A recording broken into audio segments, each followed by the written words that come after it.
One friend brought the turkey, the other brought the fixins.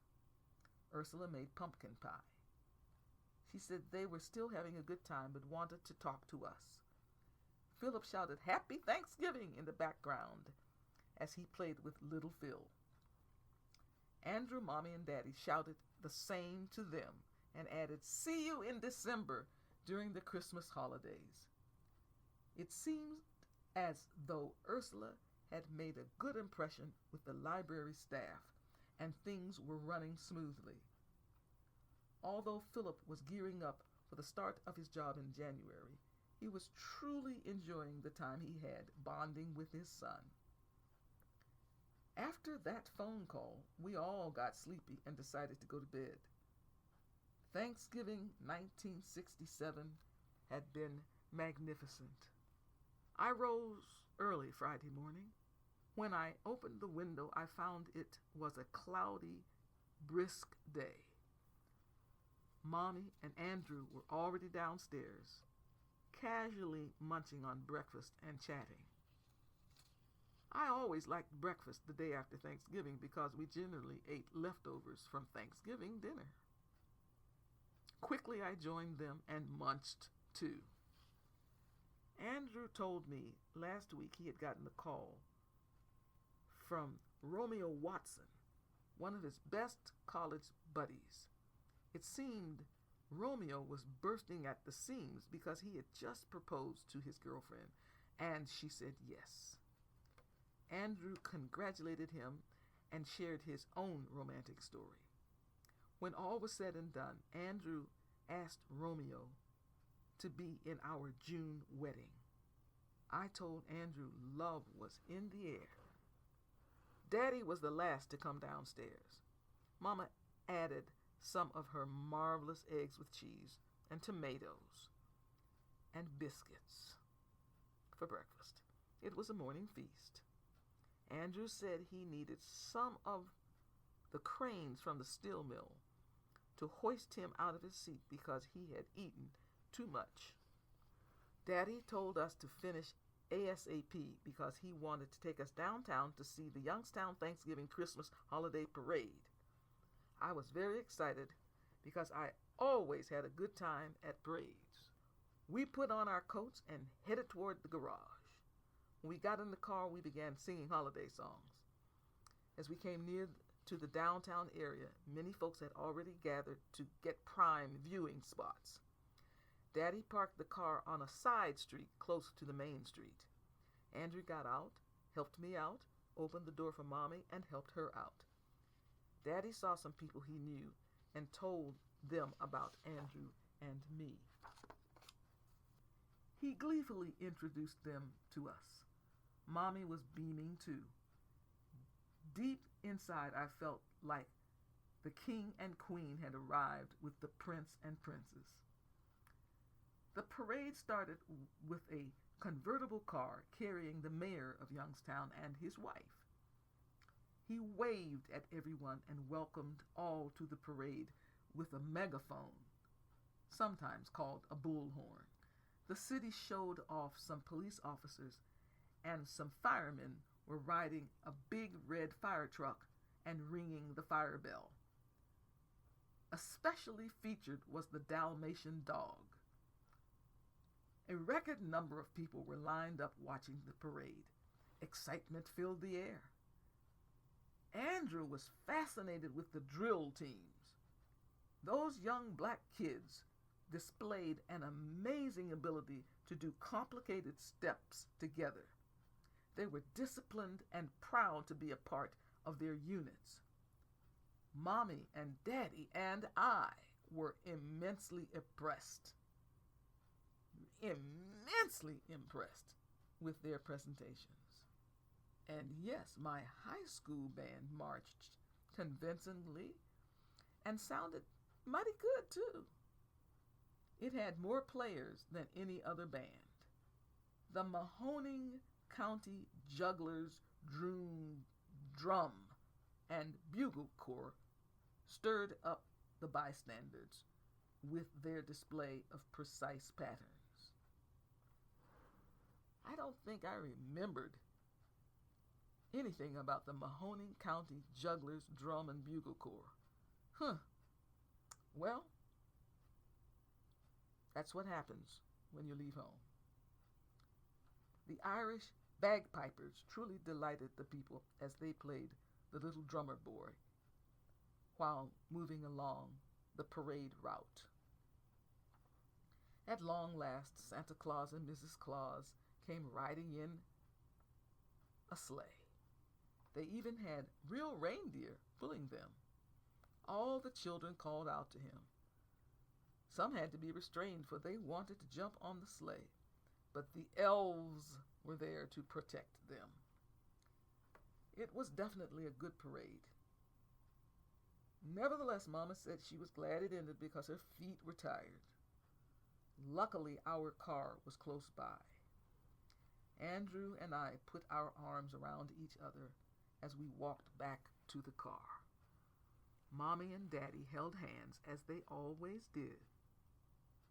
We spoke to numerous people whom I remembered from my past. Although it had only been 5 years since I left town for undergraduate music studies, it seemed longer. Perhaps that was due to having such a different life in 2 different major cities. Or perhaps it was because I had grown up and was engaged to Andrew. I was also now considered a young lady and a highly recognized budding young lyric soprano.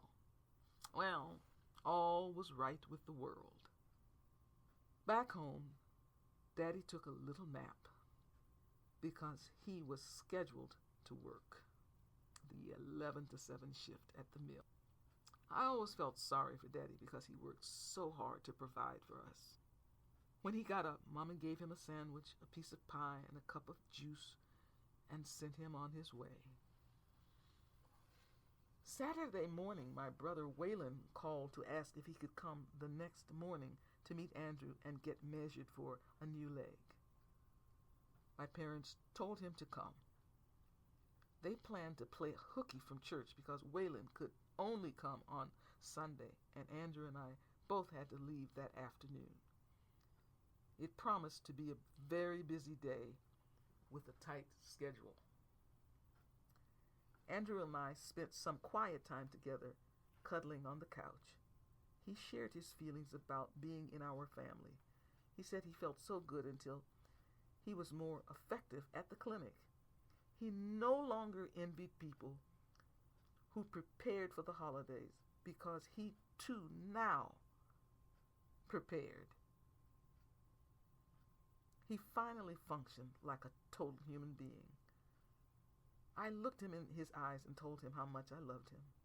He squeezed my hands and told me he wished we could get married that very afternoon. I assured him our wedding day would be worth the wait because it will be beautiful, special, and meaningful. He said he just gets anxious sometimes and wants to be my husband instead of my boyfriend. I extolled, I truly want to be your wife. I expressed how excited I became when I think of our wedding day, and June will be here sooner than we expect. I still could not get over how comfortable I was with Andrew. I enjoyed chatting with him. He was so real. Every guy I had dated prior to Andrew had been on the prowl to satisfy their carnal desires. Therefore, I was always on the defense, wondering when they would strike. They all seemed clueless as to what love was. They merely wanted to fulfill their primal urges. I never enjoyed being with any of them, and often wondered why God made them that way. Thank goodness Andrew found me. Otherwise, I might have been stuck on this earth with only typical male suitors. Sunday morning was a busy time for everyone. Daddy got home and immediately made sure Andrew's car was ready for the trip back to Albany. I knew for certain Andrew was in the family because Daddy just had to diddle with Andrew's car. Andrew enjoyed talking about cars with Daddy. I guess it was a guy thing or a father-son thing. I was happy to see them on the same page with each other. Mama was preparing a brunch-style meal for us. She wanted to make sure Waylon would eat with us when he arrived. He drove up about 10:45 a.m. Daddy and Andrew met him outside, and Daddy introduced the two of them. Mommy and I watched from the kitchen. She was really excited to see them bonding. They eventually came in the house. Waylon was very happy to see Mama and his little sister. There was hugging galore. Daddy went upstairs. Mommy and I remained in the kitchen. Waylon and Andrew walked into the living room. They needed privacy, so Andrew could examine Waylon's above-the-knee leg amputation stump. We heard Andrew explain about the material used in the heavy leg. He saw how the stump had been rubbing against the outdated leg. Because Waylon had gained a significant amount of weight, the prosthetic socket was too small. Andrew measured the stump and gave Waylon some medicine for it. He also gave him a thin cover to wrap around it, like a sock. This would help ease some of the discomfort until the new leg was ready. Mommy was so happy that Andrew could help Waylon. She had never gotten over Waylon losing his leg. She said to me, "One son is helping the other to have a better life." Waylon would travel to Albany to get his new leg in a few weeks, just in time for Christmas. Eventually, we all gathered in the dining room to eat the brunch Mama had prepared. It felt very different having Waylon with us because he seldom had an opportunity to visit.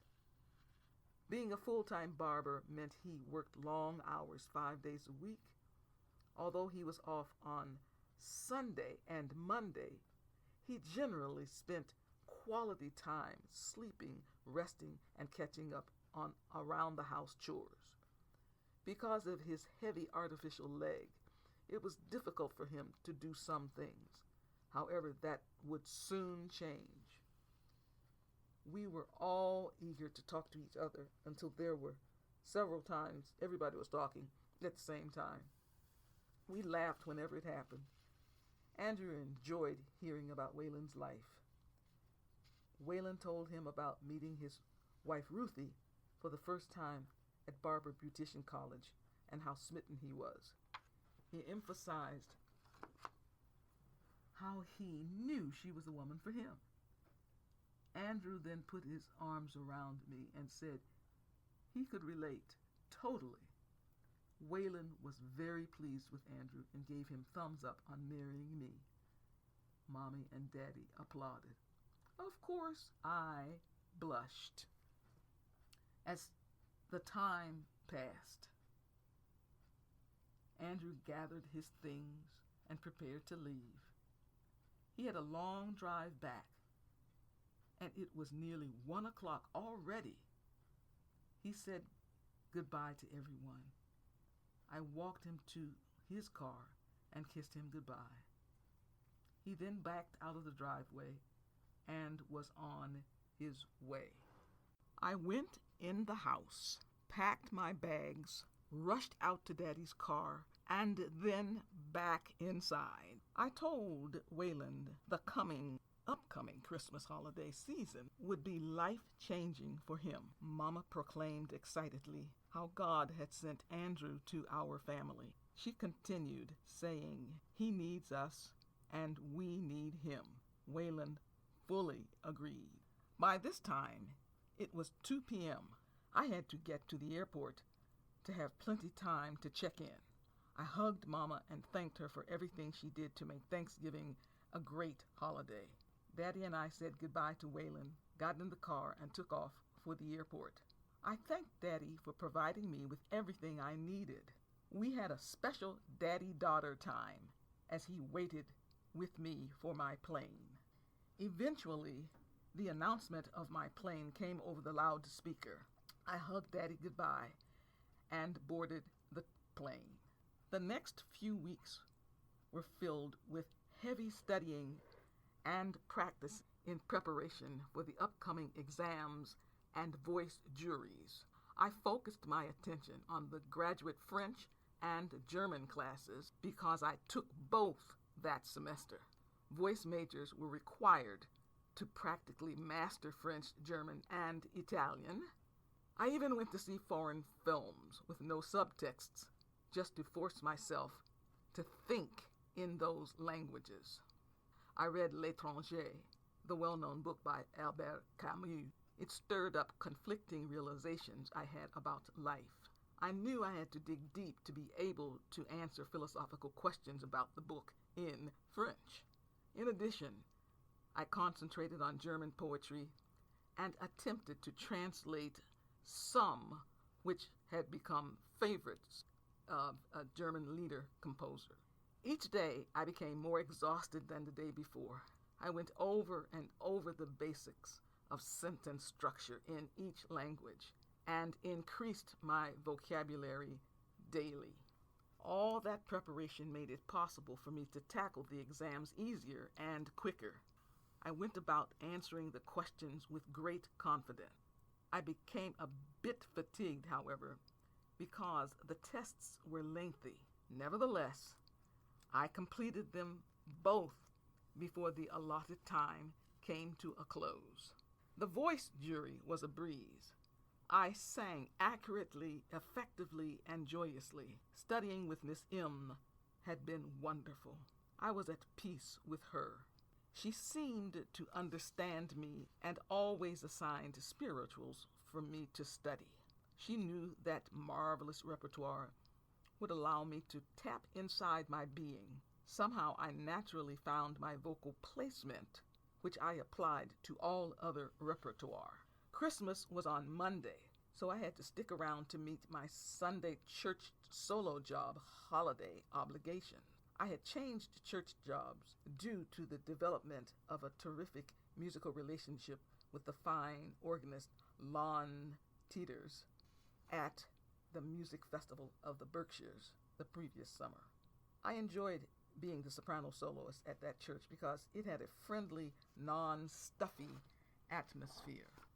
In addition, my good friend Janie, whom I'd known from the Music Festival of the Berkshires, was the alto soloist.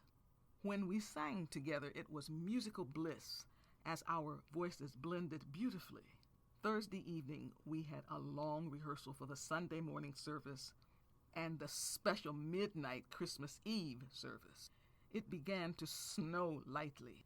We were to sing parts of the J.S. Bach Christmas Oratorio, plus an assortment of Christmas carols arranged for brass ensemble, pipe organ, and choir. Since Heavenly Saints Episcopal Church was in Brookline, Massachusetts, I met some of the other choir members to travel back and forth, so not to be alone riding the Boston subway at night. That Sunday was a triumph. The choir excelled in every aspect of our performance. The weatherman made an accurate forecast for light snow that glistened in the sunlight and stopped after approximately 50 minutes. Everything went smoothly, just as planned. It was quite a satisfying and charged-up holiday time for me. Things were going well at school, church, and in my love life. Needless to say, I was looking forward to flying home the next morning, Christmas Day. Luckily, there were low-cost student fares which allowed me to fly. It was a bright, non-snowy cold day. I called a taxi, got to the airport in plenty time to catch the 9:40 a.m. flight out of Boston to Pittsburgh and on to Youngstown at 11:35. Although I lost half of Christmas Day, the excitement remained. Sometime during the weeks between Thanksgiving and Christmas, Waylon had flown to Albany, New York, to obtain the new prosthetic leg Andrew made for him. Not only would I visit my parents, but sometime during the vacation time, also traveled to Cleveland to see Waylon and his family. Andrew would begin the holidays in Albany, attending a Christmas Eve dinner party sponsored by the clinic for whom he worked. Then a few days in Mentor, Ohio, with Philip, Ursula, and baby Phil, beginning late afternoon Christmas Day, thus allowing me to spend time alone with my parents. I think he arranged it that way because he didn't want to intrude upon our family Christmas tradition. He still had some leftover in the way issues stuck in his head. I knew I needed to understand his hesitation to be with me at home. All this love and acceptance was brand new for him. I also knew he wanted to bond with his nephew, baby Phil, and hang out with Philip and Ursula. Luckily, there was enough time to make everyone happy. Mommy and Daddy picked me up at the airport. Instantly, I became a little girl, jumping up and down when I saw them. Mommy flashed a big smile, and Daddy was laughing at the whole scene. Christmas had finally begun for us. On the way home, they told me about the special Christmas Eve Sunday morning service they had at Christ Memorial AAMU Church. The junior choir, the children, and the regular adult choir joined to present a Christmas pageant. They said it was wonderful having the older church members acting and singing with the younger church members. Daddy said the little baby who played baby Jesus started crying. At the rehearsal, the baby was quiet, so it must have gotten starstruck at the actual performance. All in all, the service was a hit with the congregation because it was the Christmas service and so many folks were involved. The congregation was overflowing. I thought, yes, the seasonal Christians were out in great numbers at that church and many churches throughout the entire country. When we arrived at our house, I was so pleased to see all the Christmas decorations Mommy and Daddy had put up throughout the house. Our house was extremely festive and cheery, just as I remembered years before. Daddy had picked a medium-large, well-proportioned Christmas tree, which was, as always, placed at the back window in the dining room. He preferred to wait until the day before Christmas Eve to buy the tree so it would be fresh all week and smell good. He was very careful and watered the tree regularly. They had done a very good job making the tree beautiful. I especially loved the peppermint candy canes and how the silver icicles were draped over the tree branches. When I was younger, he and I would decorate the tree. Now he and I couldn't do it, so Mommy shared that task. Usually a week or 10 days before Christmas, my parents would decorate the house. The big job was putting up the lights, untangling the wires and testing each line to see which lights worked, etc. Made it a chore. But in the long run, it was worth every minute. They usually put lights in every window. Inside, Mommy put in pretty wreaths, some with lights and some without lights. She wrapped the mantel with red and green streamers and hung Santa Claus stockings. Somewhere she got some fake snow and spread it around. Also put up little gingerbread houses. There were also bright red bows, bells, and those delicate balls or bulbs. My parents loved the art of decorating. They did not forget the reason for the season. So under the tree, they had a manger scene. After seeing lots of holiday embellishments in Boston, I was eager to get home to see ours. Naturally, I thought ours was the best. In fact, I thought Youngstowners truly showed off for Christmas.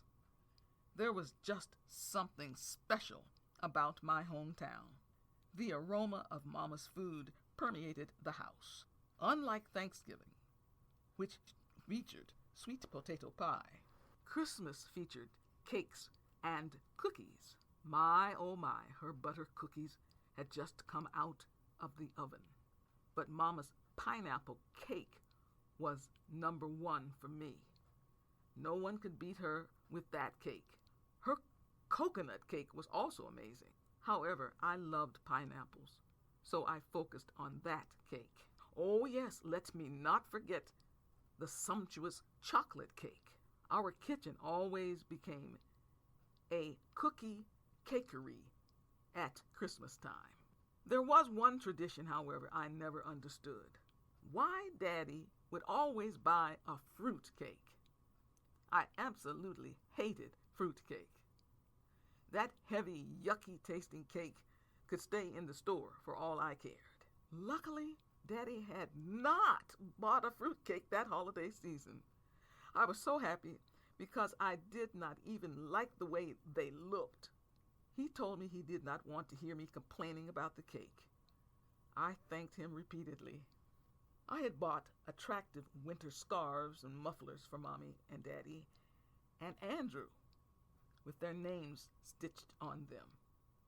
I thought they were appropriate, useful, seasonal holiday gifts. Like old time, my folks had gifts under the tree. They usually bought gifts for many members of our family. We gathered around the tree to open our gifts. I insisted they open my gift to them first. They really liked their scarves, which made me very happy. Then I opened mine. Much to my delight, they had given me a set of classical recordings consisting of orchestral, choral, and operatic favorites. I was thrilled to see the wide selection of music. Mama then told us to go in the kitchen to have Christmas dinner. The turkey smelled and looked good. There was plenty stuffing, too. I had been ready to eat the moment I walked in the house. The three of us sat down. Daddy said the blessing and then carved the turkey. I loaded my plate like I had never eaten before. The turkey was moist and yummy. Of course, Mommy provided savory cranberry sauce. Mama's rolls were outstanding, and her string beans and white potatoes dish was perfect as usual. It always amazed me how Mama made simple dishes taste so good. I think she boiled them together and seasoned them to perfection so that they just exploded with flavor. Over the years, it became an expected and prized dish. We drank a non-alcoholic beverage concoction, which was a mixture of several juices. Although it felt like I was a little girl again, being with my parents, I had to admit, I missed Andrew. I knew he was having a good time with Philip, Ursula, and baby Phil, but I sort of wished all of us could have somehow gotten together. Just as I was thinking about them, Mama suggested I call them after dinner. My goodness, she was able to read my mind. I thought, after all, Andrew will be with us Thursday through Monday morning. We will have the entire weekend, plus bring in the new year together. I hoped our togetherness would forecast our good fortune and a solid future. Tuesday was a carefree day. I slept until about 7:45 a.m. and enjoyed having no scheduled events. I took my time getting myself together and leisurely went downstairs to begin the day with Mama, who had gotten up too.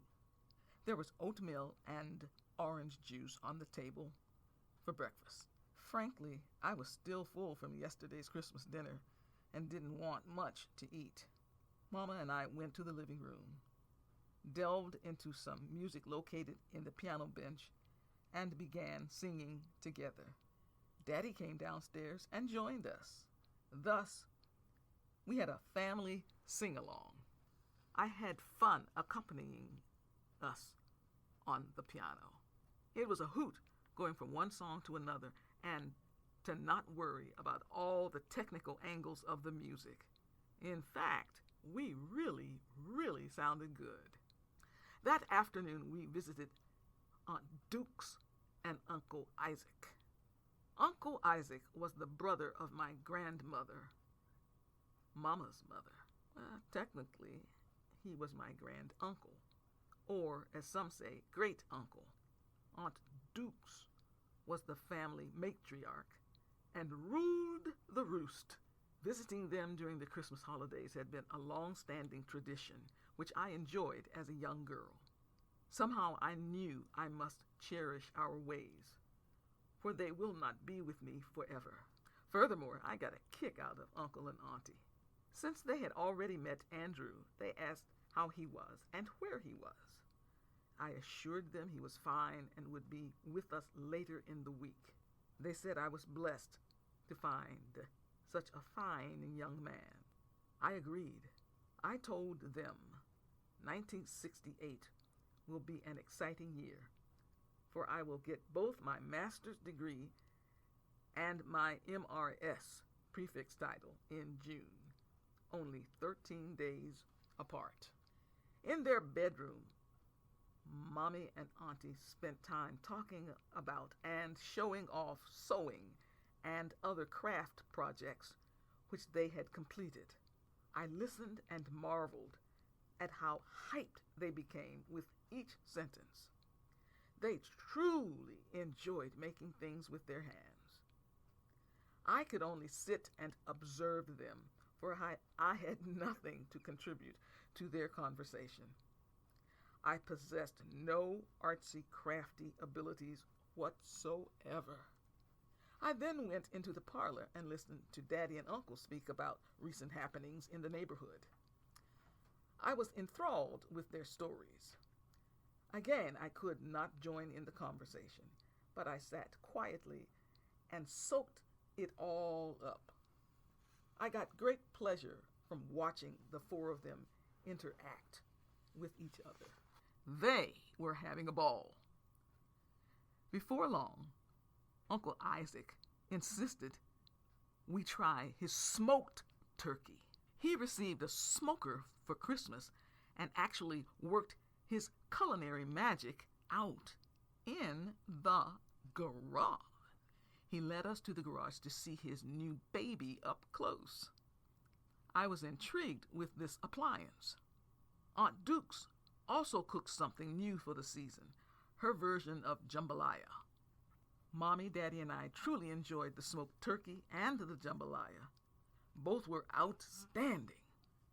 Everybody had seconds. Smoked turkey has a distinct woodsy flavor, which I found appealing and different. Uncle Isaac was very proud of his turkey and shared the steps he took to smoke it just right. I was really impressed with this new method of cooking and the distinct flavor it produced. Auntie's jambalaya had quite a kick to it because the ingredients included a specific type of smoked sausage, and it was mixed with green peppers, rice, onions, celery, tomatoes, herbs, and spices. She had cooked up a winning entree. There was eggnog to drink as well, but I passed on that because it is too sweet and heavy for my stomach. Instead, I had ginger ale. Auntie topped off the meal with her heavenly applesauce cake. Although she was also an excellent cook, she tried not to duplicate the cookies Mommy baked. Mommy had already given her some pineapple cake, so the family cakeries were running at full steam. Daddy always became a glutton at Christmas. He said it is his duty to eat everybody's holiday goodies. I told him his belly was expanding. He laughed and said he was having an old-fashioned good time. After digesting all that good food, Mommy and Daddy decided we should go home. When we got back home, we relaxed and watched TV. I can't remember what was on because I dozed off within minutes. Actually, everybody dozed off. Finally, we realized we should go to bed, and we did. Wednesday morning seemed rather nondescript until we got an unexpected early phone call from Aunt Cleona and Uncle Johnny from Cleveland. They informed us they wanted to drive to Youngstown for a visit. Mama excitedly told them to come. It dawned on me that most of our relatives I knew were on Mama's maternal side, but Cleona was Mama's half-sister on her father's side of the family. I seldom saw Aunt Cleona, but when I did, it was always special. In fact, I had not seen her and Johnny since I graduated from high school. Mama was all smiles and Daddy was beaming as we anxiously waited. An hour and a half later, they arrived about 10 o'clock. Aunt Cleona came through the door with a big bag full of sample beauty products from her LanYe collection. Her energy level always exceeded the ordinary. She hugged and kissed us vivaciously. Uncle Johnny followed with robust hugs. Both of them looked terrific. Cleona was an outgoing, foxy, glamorous, and stylish woman with a flair for the exotic. Johnny was a refined, low-keyed, soft-spoken, laid-back man. They balanced each other rather well. Cleona said they decided on the spur of the moment to drive to Youngstown simply because they missed us. Right away, our home became lively and full of oomph. The chatter was amazing. There was lots of catching up going on all day. Naturally, I informed them of my engagement and promised them a wedding invitation. They were exuberant over the news. Johnny said he could not get over the fact I was all grown up. That afternoon, I found out about certain things I didn't even know existed. Everybody was having a field day as we sat around the dining room table, casually munching on the array of holiday food. As the saying goes, time passes quickly when you're having fun. Such was the case that day. It was nearly 8 o'clock when they left. Their overdue visit to see us had been thrilling. About 6:30 a.m. Thursday morning, I leaped out of bed, got bathed, dressed, went downstairs, and gathered presents for Waylon's family from under the tree. I neatly put the holiday bounty in a large bag to be transported to Cleveland later that very day. But first on our itinerary was a trip to Mentor, Ohio, to visit Philip, Ursula, and baby Phil. At their house, I would finally be with my honey. I could hardly contain my excitement to see Andrew. He would then drive his car and follow us over to Waylon's house. Our plans were to have lunch in Mentor and dinner in nearby Cleveland. Mama got up soon after I did, got ready, and came down to select the holiday sweets she wanted to share. Daddy heard us and also got up. Wisely, he had taken some vacation time, so he did not have to go to work the entire week. Therefore, we could casually flow with our schedule. Nevertheless, we did not tarry. Luckily, the weather cooperated. There were only a few wispy snowflakes blowing in the wind. However, it was a crispy, cold day, so we dressed in warm clothing. I called and spoke to Ursula, telling her we were on our way to Mentor. We arrived at the Myers residence at 10:25 a.m. Andrew and Philip were in the garage, putting away rakes they used to gather leaves. That task had become an ongoing chore for Philip because there were many trees on his property. When Andrew saw our car pull into the driveway, he ran to meet us. As soon as the car stopped, I jumped out, ran, and hugged him. Our exuberance made Mommy, Daddy, and Philip laugh. I was so happy to see Andrew until I couldn't speak. I just looked at him and touched his face.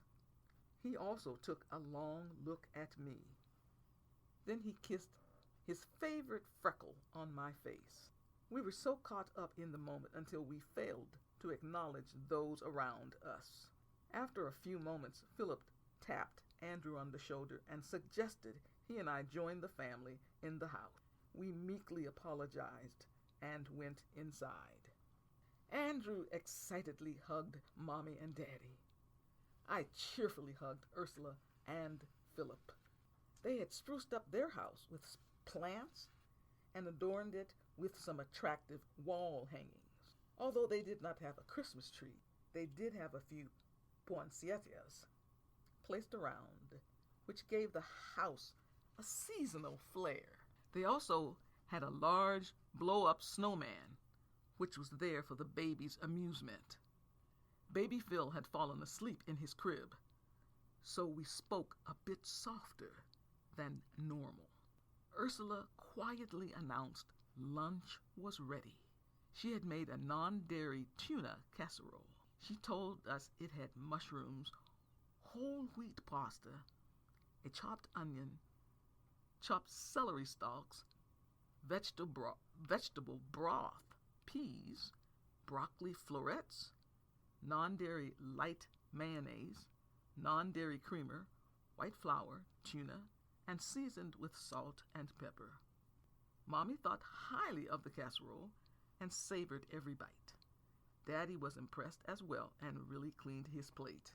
Since I love tuna, I thoroughly enjoyed the appetizing dish and praised her for making it. The selected beverage was apple cider. Our taste buds were then treated to mock mincemeat pie for dessert. We had not ever tasted this holiday goodie, although we had heard of it from TV shows.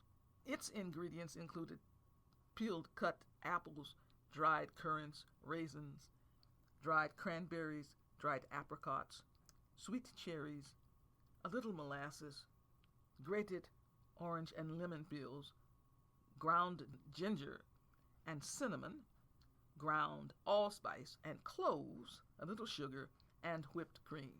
A lot of ingredients. The top of the pie had strips of crust covering it in a checkered design. It was marvelous. Daddy, of course, had seconds. We praised and thanked her for such an appetizing lunch. Ursula was pleased with our reaction to her food. Philip kissed her on the forehead and thanked her for preparing it. After lunch, Andrew and I went outside and walked down the long driveway to have a little time alone. When we returned, the subject of conversation was Ursula's new job. It seemed she was faring well and derived pleasure from her duties. She had also found a lady who could tend to baby Phil beginning in January, when Philip would start his new job. Everything was moving along nicely. I asked Ursula if she could arrange baby Phil to be with a babysitter in order to be in my wedding. She answered quickly by saying she would bring the sitter to the wedding.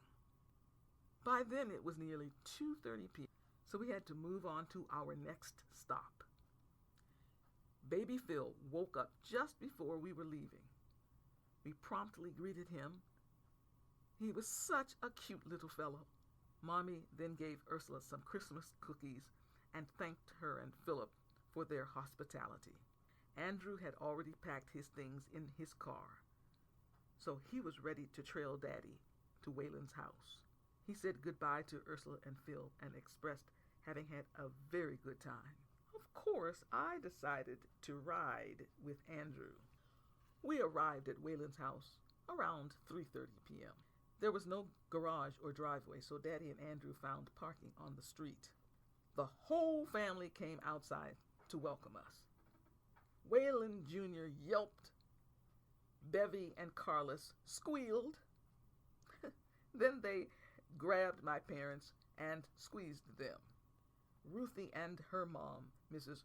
Fervard, embraced me while talking at the same time. It was quite a lively scene. Andrew got caught up in the commotion even though he did not know anyone. However, they knew about him. As a matter of fact, he was the centerpiece of their glee because he had made Waylon a new prosthetic leg.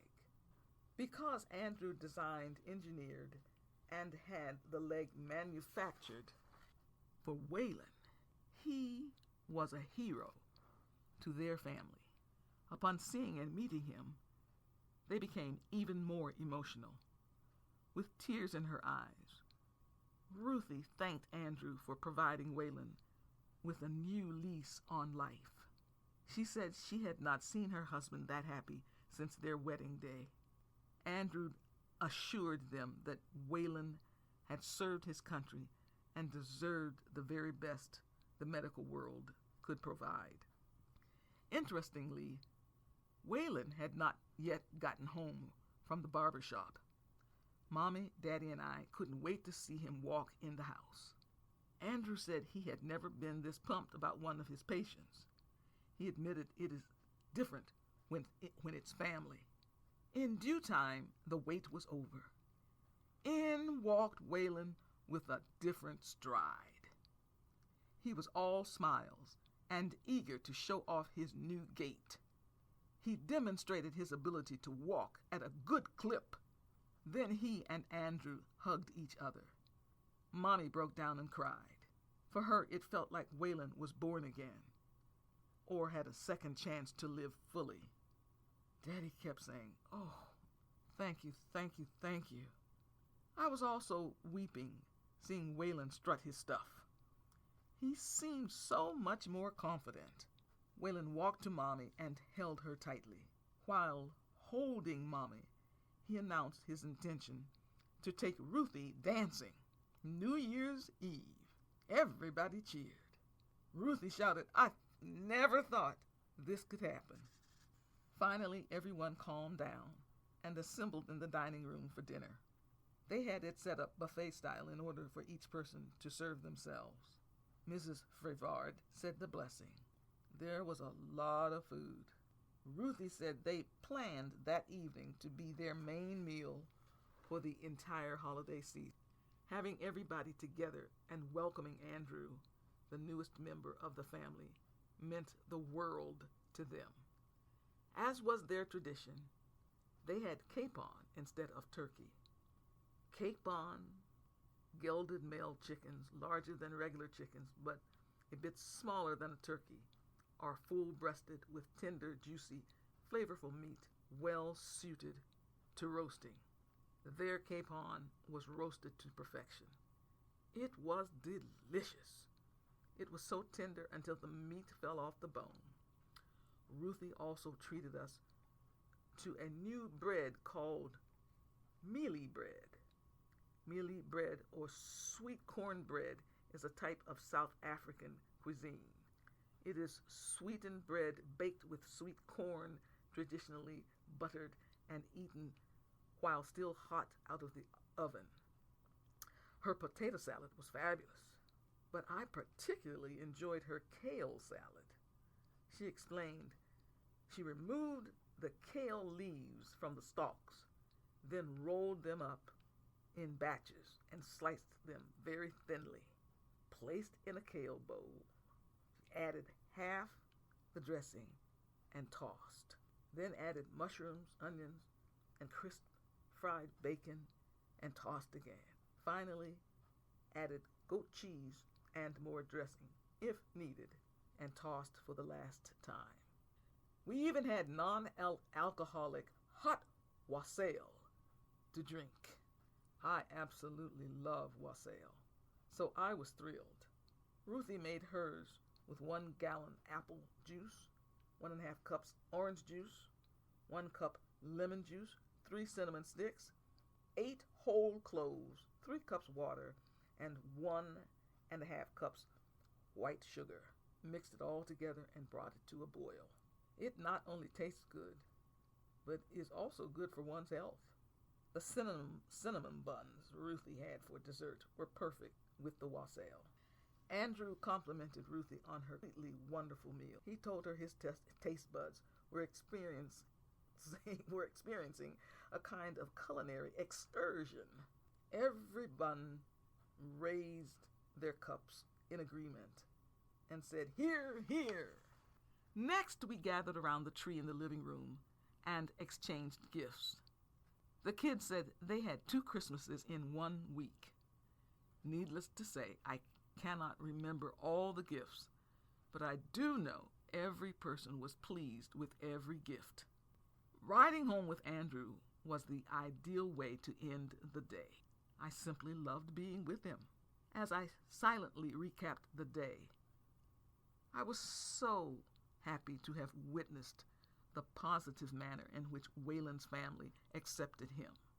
Truthfully, it would be difficult not to like Andrew because he was an appealing man through and through. It seemed as if we ate a lot of good food all day and were stuffed. Thursday had worn us out, so Friday morning everyone slept a little later than usual. I was sort of draggy when I got up to go to the bathroom around 8:15 a.m. Even with the door shut in my parents' bedroom, I heard Daddy snoring. I peeked in on Andrew and found him out like a light. Mama and I must have awakened about the same time, for she tiptoed out of her room and met me in the hall.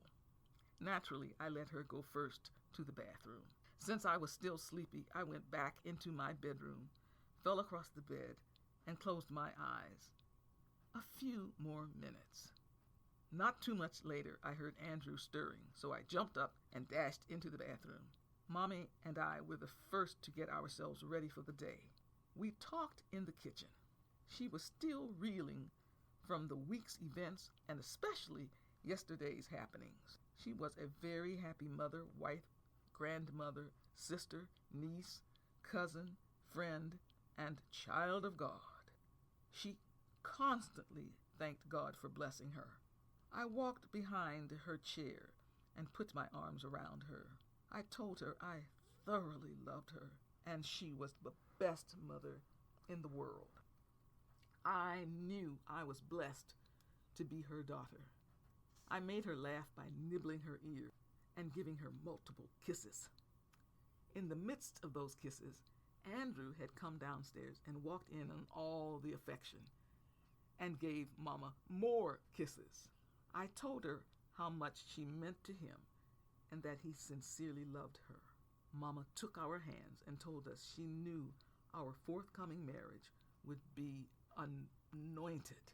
She said, "Always remember to make God the center of your life." Andrew went back upstairs to retrieve Christmas gifts he brought for the family. After a period of time, Daddy came downstairs. He noticed there were no plates out, nor any food on the table, and asked what was going on. Mama answered by telling him they were sharing warm and caring moments. She told him to sit down and let them shower him with love. He liked what she said and went with the flow. But he made one request. He asked if they would divvy up some food with the love. I asked him how could he be hungry after eating so much food yesterday. He replied, "Yesterday was yesterday, and today is today," and his belly needed replenishing. He was absolutely correct. Therefore, we all pitched in and gave Daddy some food. As we went about doing that, we chanted, "We love you." I gave him a big bear hug and kissed him on his left cheek, and Mama kissed him on his right cheek. Although most presents had been opened since Christmas Day, Andrew, my parents, and I had not exchanged gifts. Therefore, I gave Andrew the scarf stitched with his name. He liked it and immediately wrapped it around his neck. He remembered hearing me say my toes were cold in the winter. So he gave me a cute pair of booties to keep my feet warm in bed and around the house. He gave my parents a Kodak Brownie flash camera with plenty film and encouraged them to take pictures anytime and anywhere. He said documenting the family events was a must. My folks agreed and thanked him for such a thoughtful gift. Daddy then asked Andrew to extend his arm and placed a very small wrapped gift in his hand. Andrew hurriedly opened the tiny package. Inside was a 1917 silver dollar. Daddy told Andrew the coin was already valuable, being 50 years old, but would be 100 years old 50 years from that year in 2017. Having that coin will demonstrate how life moves onward until it is considered to be a rare vintage gem. The significance of the coin was to illustrate the importance of a continuing and steady family relationship, which will only increase in value as time passes. Needless to say, Andrew was certainly considered a member of the family, and that coin solidified that message for all of us. Andrew was deeply moved and conveyed he would cherish the coin the rest of his life. Daddy made us think about how precious our existence on earth is. Since no one knows how long we have, we should honor every moment and never take any day for granted. For a few minutes, we were silent and stopped in our tracks. After a while, Mommy broke the silence by saying she wanted to ride around town and look at the Christmas lights and decorations as soon as the sun went down. I echoed her wish and added, "The weather is perfect for a little jaunt about the city." We made sandwiches, snapped up some cookies, sat down, and quietly absorbed the moment. Andrew complimented Mommy and Daddy for their lovely house decorations and admitted having exceptional feelings for our home. He proclaimed this Christmas to be his best and made a toast to 1967, thanking it for bringing him the love of his life in the family of his dreams. We chatted some more until it was time to drive around and check out Youngstown's holiday beautification. Daddy had warmed up the Buick because it was cold outside. As we got in, we thanked him for turning on the heater in advance. First, we went downtown to see the awesome Christmas displays in the large windows at the entrances to both major department stores. The stores seemed to compete with each other to exhibit the most spruced up, elaborate designs, arrangements, and embellishments. One laid out an entire winter wonderland village scene, complete with a Santa Claus toy factory. The other gave its viewers a bit of Bethlehem, with the three wise men presenting the baby Jesus with their gifts. I had always been absorbed watching the figures move and dance around. Every store downtown had dressed up for the season, and every light pole had colored lights and was decorated as well. That year, it was particularly rewarding having the opportunity to show Andrew the whole 9 yards.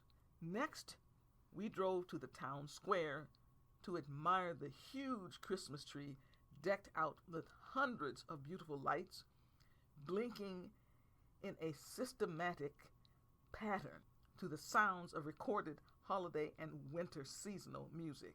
I was surprised to see a small train with children inside rolling around the edge of the square.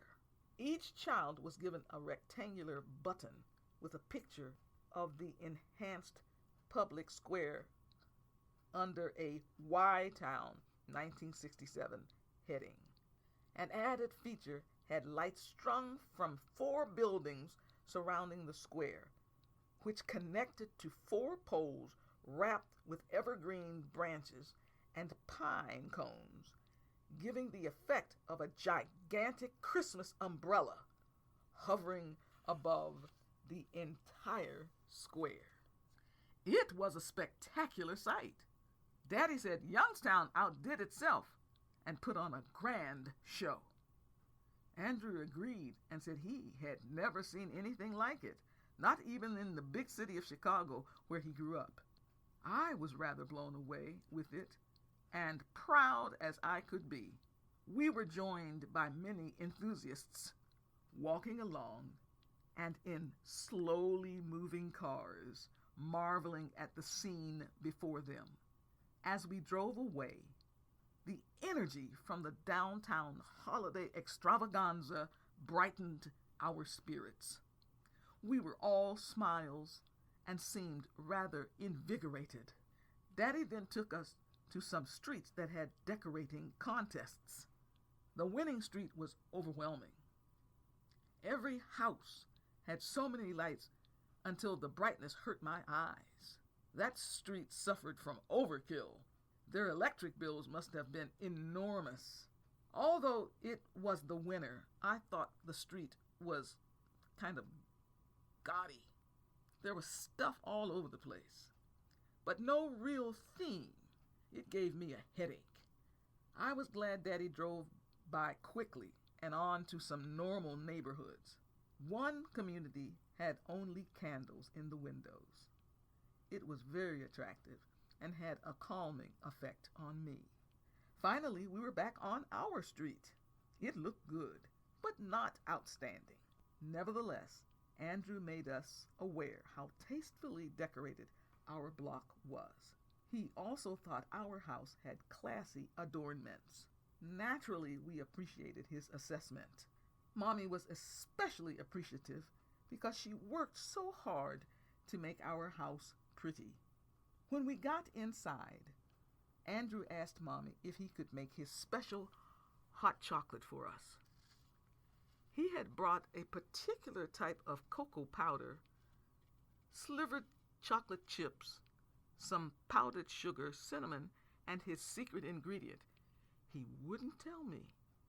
And in order to treat us to his hot holiday drink. Well, Mommy gladly allowed him to do his thing. We sat around the dining room table and waited for Andrew to work his magic. In just a few minutes, he served his very own hot chocolate. As we sipped, it became evident that Andrew had concocted quite a delicious hot beverage. Daddy asked if he would tell Mommy his secret. Andrew answered, maybe, if Mom promises not to disclose it to anyone else. Mommy put her hand over her heart and gave him a grand promise. He whispered the ingredient in her ear, and she began laughing. Daddy and I will never know what he said, but we didn't mind not knowing, as long as we were able to experience this exclusive hot cocoa again. That was a wonderful way to end the day. I thought no one had plans for Saturday, but I was wrong. Unbeknownst to us, Andrew had been contacted by the Mid-American Table Tennis Association, asking him to compete in the regional holiday tournament to be held at the Metro Youngstown Table Tennis Club in the suburb of Boardman on Saturday, December 30th. Knowing he would already be near the tournament location, he granted their request and was on the list of players to compete. His scheduled time was 10:30 a.m. He asked if I would go with him to watch him play. Enthusiastically, I said yes. I remembered him mentioning he played the sport, but I had no idea it was at this high level.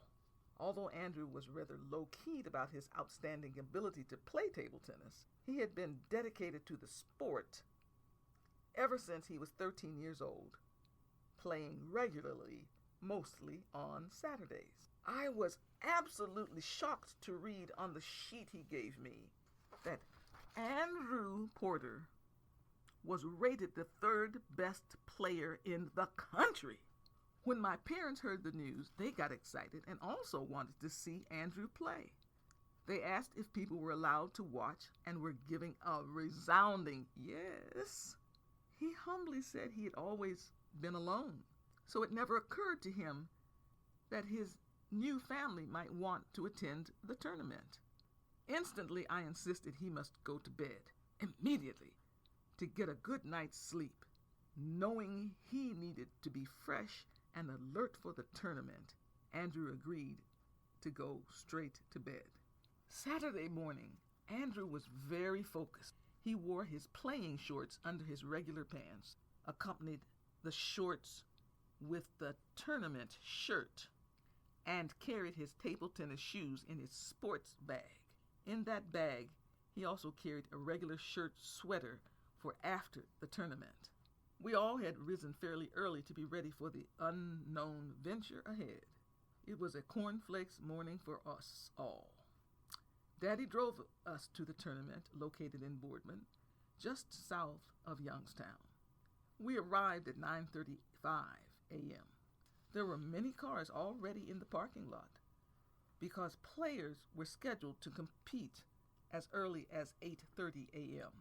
When Andrew entered the building, some fans cheered and wished him well. Wow! I suddenly realized my honey was a table tennis celebrity. He smiled and said thank you to acknowledge their well wishes. Mommy, Daddy, and I found seats in the viewers section near the table where Andrew would be playing. I almost lost it when Andrew appeared in his shorts and shirt because that outfit showed off his shapely legs and muscular build. Mommy whispered to me that Andrew was a fine-looking man. Andrew began warming up with another player. He looked great. His form and technique were outstanding. Soon the announcer informed us about the next match. When Andrew's name was read, we applauded. Officials were wearing blue blazers, white shirts, and red ties, and were located on each side of the table. Suddenly there was silence, and the match began. I was nervous because I didn't know what to expect. However, in a very short span of time, Andrew displayed his dominance. He simply outplayed his opponent and won the match handily. As per the tournament rules, he had to wait until another match was completed. He would then be paired with that winner for the championship game. That game took a long time and was played hard. The winner was impressive and full of himself. There were 45-minute breaks between matches to give the players a chance to cool down and rest. People started jockeying for seats. There was excitement in the air. I overheard some fans discussing the way Andrew had become the number 3 ranked player in the USA. They said he might just become number 1 if he keeps playing well. They continued by saying his height, arm span, strong legs, quick feet, choice of shots, killer spin, and upper body strength made him hard to beat. Daddy chimed in saying he never knew Andrew had this specific ability and because he never really mentioned it. While most people would tend to boast about such a high-level talent, Andrew was not comfortable in the spotlight. He played the game simply because he enjoyed it, not for notoriety. Finally, the time had come for the match everyone wanted to see. Andrew Porter against Fritz Zate. I was told Zate was a very cocky guy who felt Andrew didn't have the killer instinct. Therefore, he was ready to put Andrew out of his misery. When I heard that, I was furious. I really hoped Andrew would have his best game ever. The announcer called out the names of the players and the match began. There was an eerie quietness in the room. Zate served first, and much to his surprise, Andrew returned his serve with an amazing soft spinning ball that made it over the net by a whisker. Zate could not get to the ball. Andrew was in the lead and cool as a cucumber, which annoyed Zate. Andrew's serve was deceptive and caught Zate off balance. His return went off the table. He was furious because Andrew's lead was increasing. As the match continued, Andrew outsmarted Zate continuously. However, whenever he missed the shot, he took it in stride without any histrionics. Zate, on the other hand, beat himself by not being able to control his temper. He grumbled constantly and began playing wildly. The crowd cheered loudly for Andrew. He was in the driver's seat from beginning to end and won all the games and ultimately the match. Andrew became the undisputed champion. Mommy, Daddy, and I were standing up yelling Andrew's name. He flashed a big smile at us in the viewing area, and I threw him a big kiss. The crowd stood and applauded animatedly. I truly feel that particular tournament was a turning point in Andrew's life. It ignited his inner being. In his line of work, he unceremoniously helped people have better lives. He worked tirelessly and, for the most part, alone to make a difference for many in need. Until the past summer, he had led a quiet life because he thought he was not worthy of anything, a being that should not even exist. Now, thank goodness, his presence of mind had been transformed. He knew he was loved and valued. He also knew he was a champion. Andrew waved to the crowd and quickly went into the locker room to shower and change clothes. When he came out, some fans were waiting to congratulate him and shake his hand. He graciously greeted them. In an exciting manner, Andrew hurriedly made his way to us. Daddy scurried to high-five him and called him champ. Mommy squeezed him and told him he was a great player. I kissed him and said he was the best player I had ever seen, and I had seen some really good players. As Andrew and I walked to the car, he told me he was inspired by having me and my folks watching. In the past, he rarely felt supported when he played, so he will remember the Boardman tournament forever. Daddy spoke in a pronounced voice. "This calls for a celebration. Let's go to the new restaurant, Lefty's Chili Bowl, and try the chili." I was in favor of that because we had had only toast and jelly and cereal to eat, so I was hungry. The clock on the dashboard revealed it was well into the lunch hour. The new restaurant, located near the shopping plaza, was very busy, so we waited 10 to 12 minutes for a table. Since there were numerous types of chili on the menu, we studied it carefully. In due time, we decided which type of chili we wanted and ordered. Lefty's lived up to the hype. The chili was excellent. I was also impressed with their large bowl helpings. The chili came with oyster crackers and a small side salad. By the time we completed the meal, everyone was full. The new eatery was a hit. On the way home, we continued discussing the tournament. Until that day, Mama never knew table tennis was such a demanding sport. She had never seen it played on the tournament level. She had only seen amateurs hitting the little ball over the net in what she called ping pong, and remarked, "It's a totally different sport when it's table tennis." Daddy said he truly enjoyed the event and was proud of his new son. Andrew was all smiles. Once we were back home, Andrew admitted he was tired. I offered to give him a massage. He gave a loud yes to my offer. Mommy and Daddy giggled, decided to leave us to our own discretion, and went upstairs. As I touched his fully clothed body, I became flooded with emotion. I just couldn't believe he was my man. I asked him to remove his shirt so I could best attend to him. He did so, leaving him wearing only his undershirt.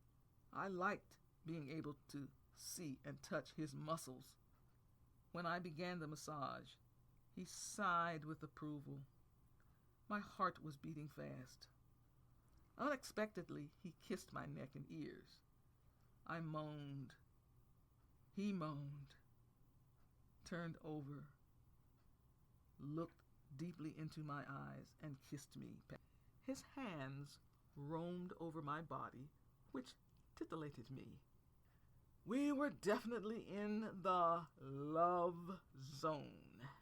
Unfortunately, the sound of my parents walking around upstairs broke our love spell. Nevertheless, he whispered, "I love you more than you could ever imagine." And I just experienced a considerable heightened awareness.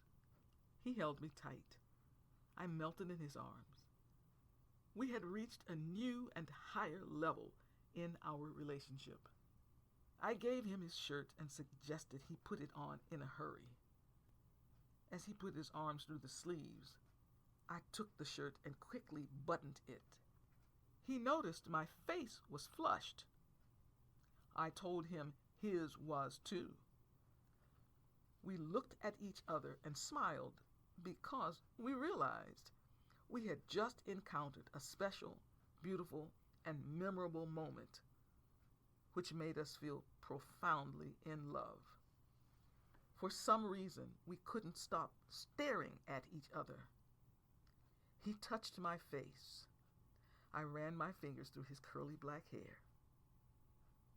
He said he was the happiest he had ever been in his life, and emphasized the fact that I opened the happiness door for him.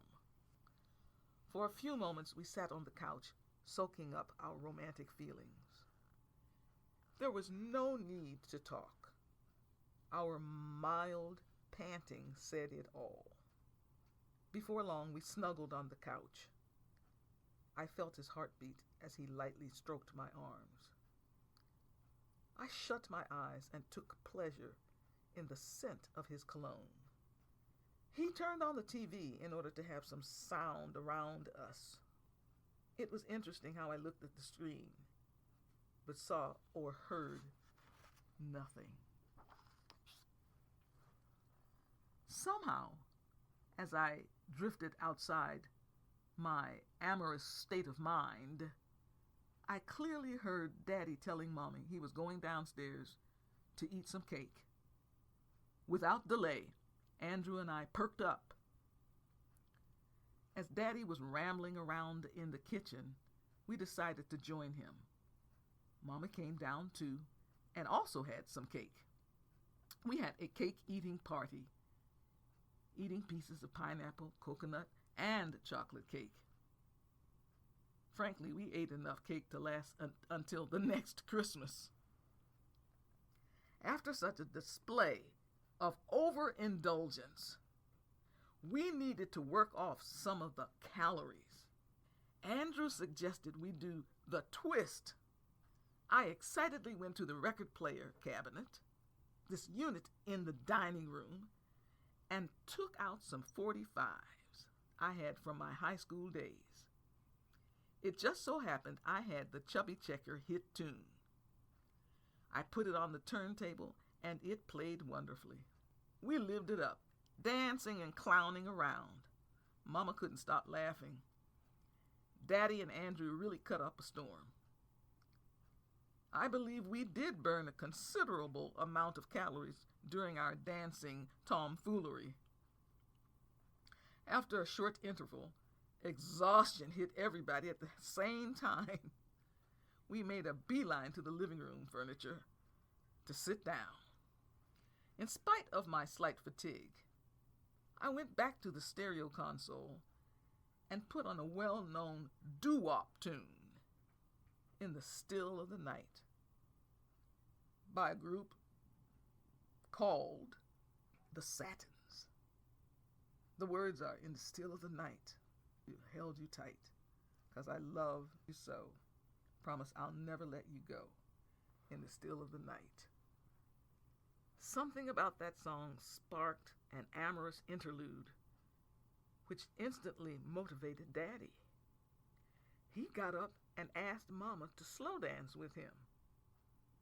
Mama was tickled to oblige. Andrew followed Daddy's lead and asked me to slow dance with him. Naturally, I was eager to dance with Andrew because I remembered our wonderful night dancing at the cottage in Massachusetts. Furthermore, I wanted to be in his arms. It was quite evident that my parents were having a romantic moment, and by their actions had granted us permission to be openly affectionate. Most of all, it was a magical turning point in our lives. I was totally accepted as a grown-up young woman who was engaged to marry a fully grown young man whom they had embraced as their future son-in-law. It was an ideal way to cap the evening. Sunday presented two things with which we had to contend. First, it was the last day of the year, New Year's Eve. Second, should we go to church at the regular morning time or wait for the special watch night New Year's Eve 10:30 p.m. service to bring in the new year at midnight? Now, watch night service can be traced back to gatherings also known as Freedom's Eve on that night. Black slaves and free blacks came together in churches and private homes awaiting news that the Emancipation Proclamation actually had become law. At the stroke of midnight, January 1st, 1863, all slaves in the Confederate States were declared legally free. When the news was received, there were prayers, shouts, and songs of joy as many people fell to their knees and thanked God. We decided to attend the watch night service and lounge around the house all day.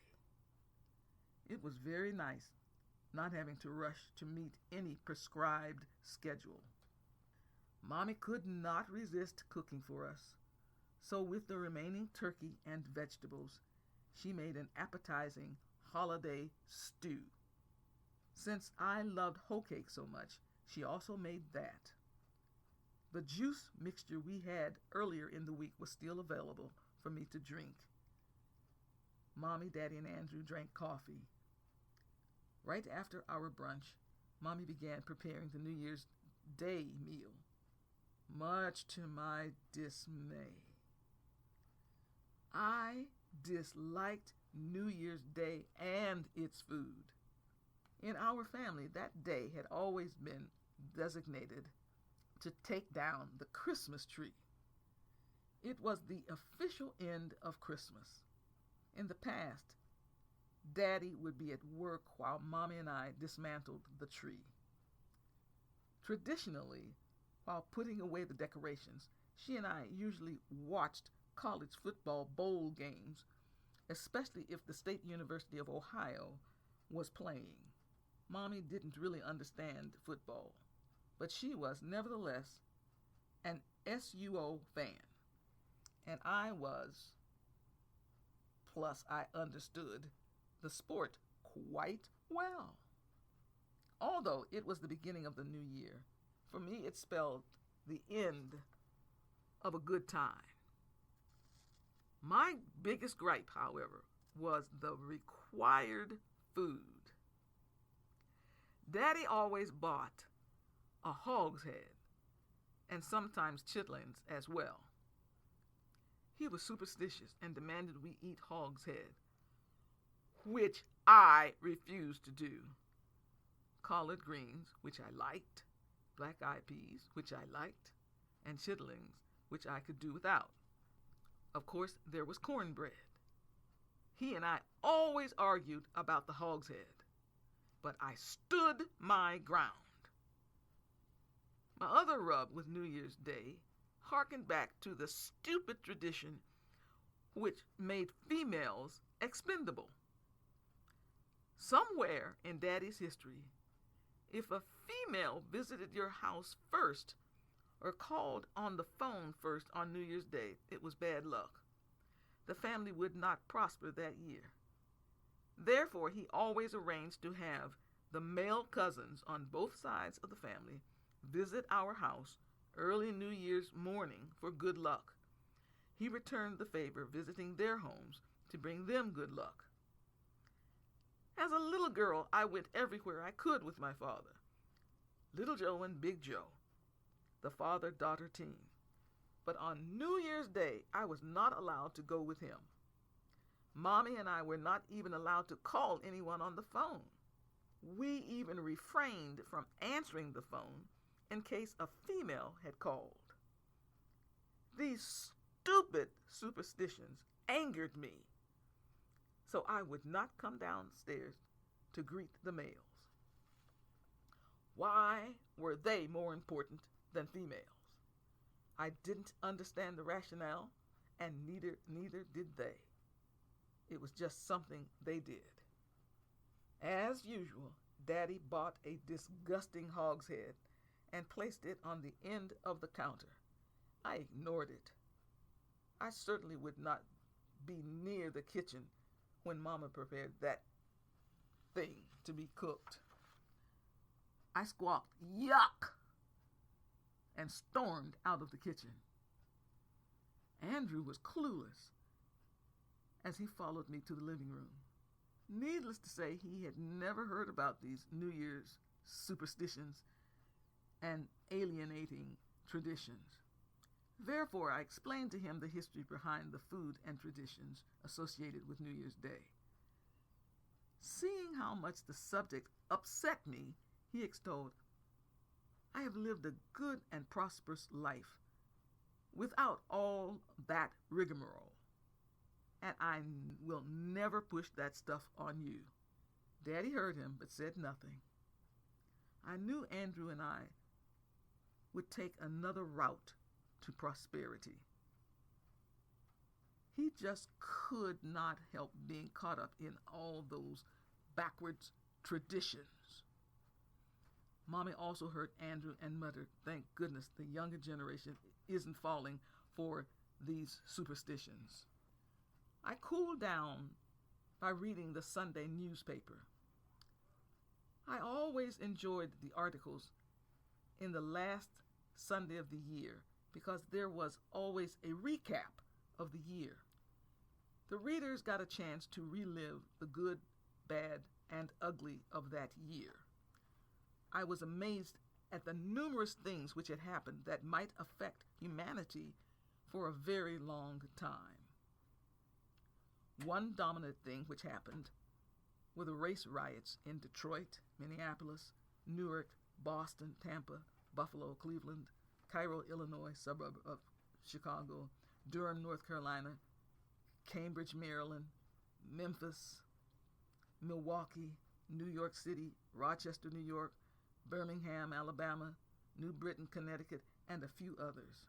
Wow, a lot of places. Seeing how many cities were heavily involved in the ongoing struggle for racial equality was eye-opening. Until I read about the numerous incidents, I had not known the demonstrations had even occurred. Obviously, I was living a rather privileged, musical, protected life, and from the reality and harshness of the everyday conflicts Black Americans faced. Reading this disturbed me greatly. Silently, I vowed to always and forever use my abundant music talents to further the cause of racial equity, harmony, and understanding. I knew I would face enormous obstacles along the way, but that is the route I had to take on my musical journey. After all the hoopla yesterday, today was the opposite. Everybody seemed down in the dumps. The reality of the holiday vacation coming to an end bummed us out. Andrew began gathering things and packing his clothes because he would be leaving in the morning and driving back to Albany. He had to be at his job Tuesday morning. I decided to do likewise, for I would be flying back to Boston Tuesday morning. Classes are scheduled to begin Wednesday, January 3rd. Daddy was due at the mill tomorrow, Monday evening, to work the 11 to 7 shift. He would come home Tuesday morning, take me to the airport, return home, and get some sleep before reporting to work that evening. Mommy was in low spirits because soon everybody would be gone. It was also uncommon for Mommy and Daddy to skip Sunday morning church service. Hence, they were a bit befuddled about that as well. Andrew sensed the somber mood of the family and decided to cheer us up by doing impersonations of famous TV people. He began by imitating Ed Sullivan. It was an amazing mimicry of this well-known TV personality. Next, he started talking and walking like Gomer Pyle, which was absolutely hilarious. The last portrayal was of Thing, the disembodied hand from the Addams Family. He cut the bottom out of a tissue box, stuck one hand through it, and actually sang the theme song while Thing snapped his fingers. Who would have guessed Andrew had this hidden talent? He was very, very entertaining. It worked. Andrew cheered us up. I then asked Daddy to take pictures with the new camera. Andrew and I posed for a few pictures. Then Andrew took pictures of Mommy and Daddy. I took pictures of Andrew alone and of Mommy, Daddy, and Andrew. Daddy took pictures of me and then took pictures of the house all dressed up for Christmas. Well, without some of the main things, but still there was enough left. So we had a picture-taking good time. After all that, we sat and talked about the upcoming year and our wedding. I asked my folks to contact Mrs. May de LeSure and husband to discuss the possibility of having my wedding at their land in North Jackson. I had fond memories of the Barton Choral Club picnic there and thought it might be a splendid outdoor setting for my wedding, particularly because of the unique gazebo with a bricked front yard on the premises. Their house also had a very large screened-in porch in case there was inclement weather. Daddy quickly reminded us that people would come dressed up and would not want to deal with a gravelly dirt road or wet grass and mud if it rained. Mommy thought somewhere in the Great Old Mill Park's natural locale would be a very picturesque, pastoral, and extremely photographic background. Daddy again broke into the discussion by recommending one of the park's pavilions, but emphasizing once more how bad weather could ruin the ceremony. I had to admit Daddy was right. Andrew wanted to know why no one had suggested their church. I answered by stating I preferred a non-traditional environment. I wished my wedding to be held in a different venue which would stand out and be remembered forever by all the guests. I rather liked the great outdoors because I felt closer to the Almighty in the natural setting.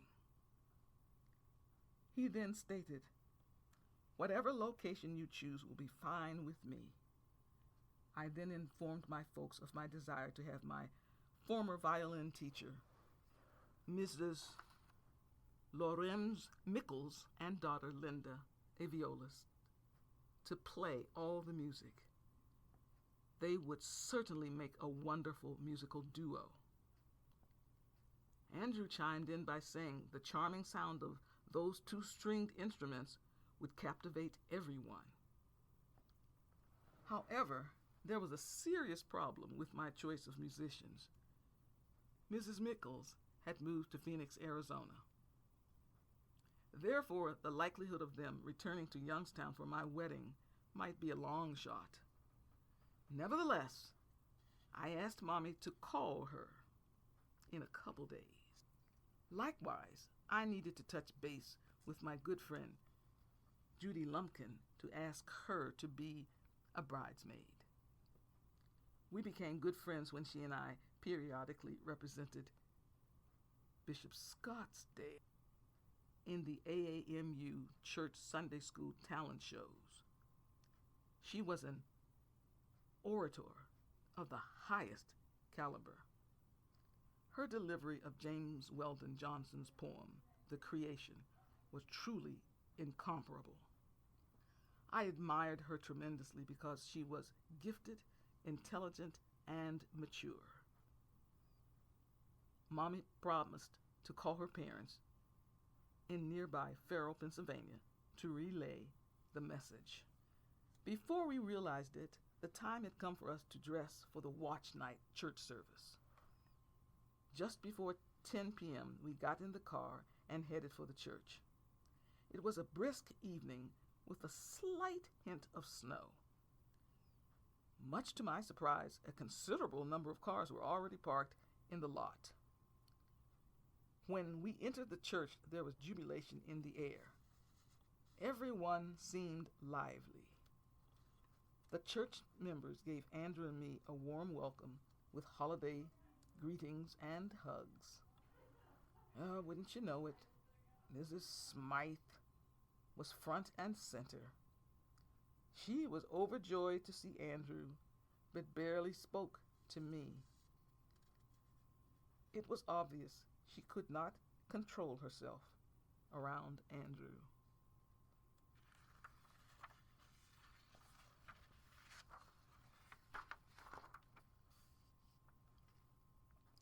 She blurted, "You had to come back to see me." He replied, "Madam, I came back to Youngstown to be with the woman I love and her family."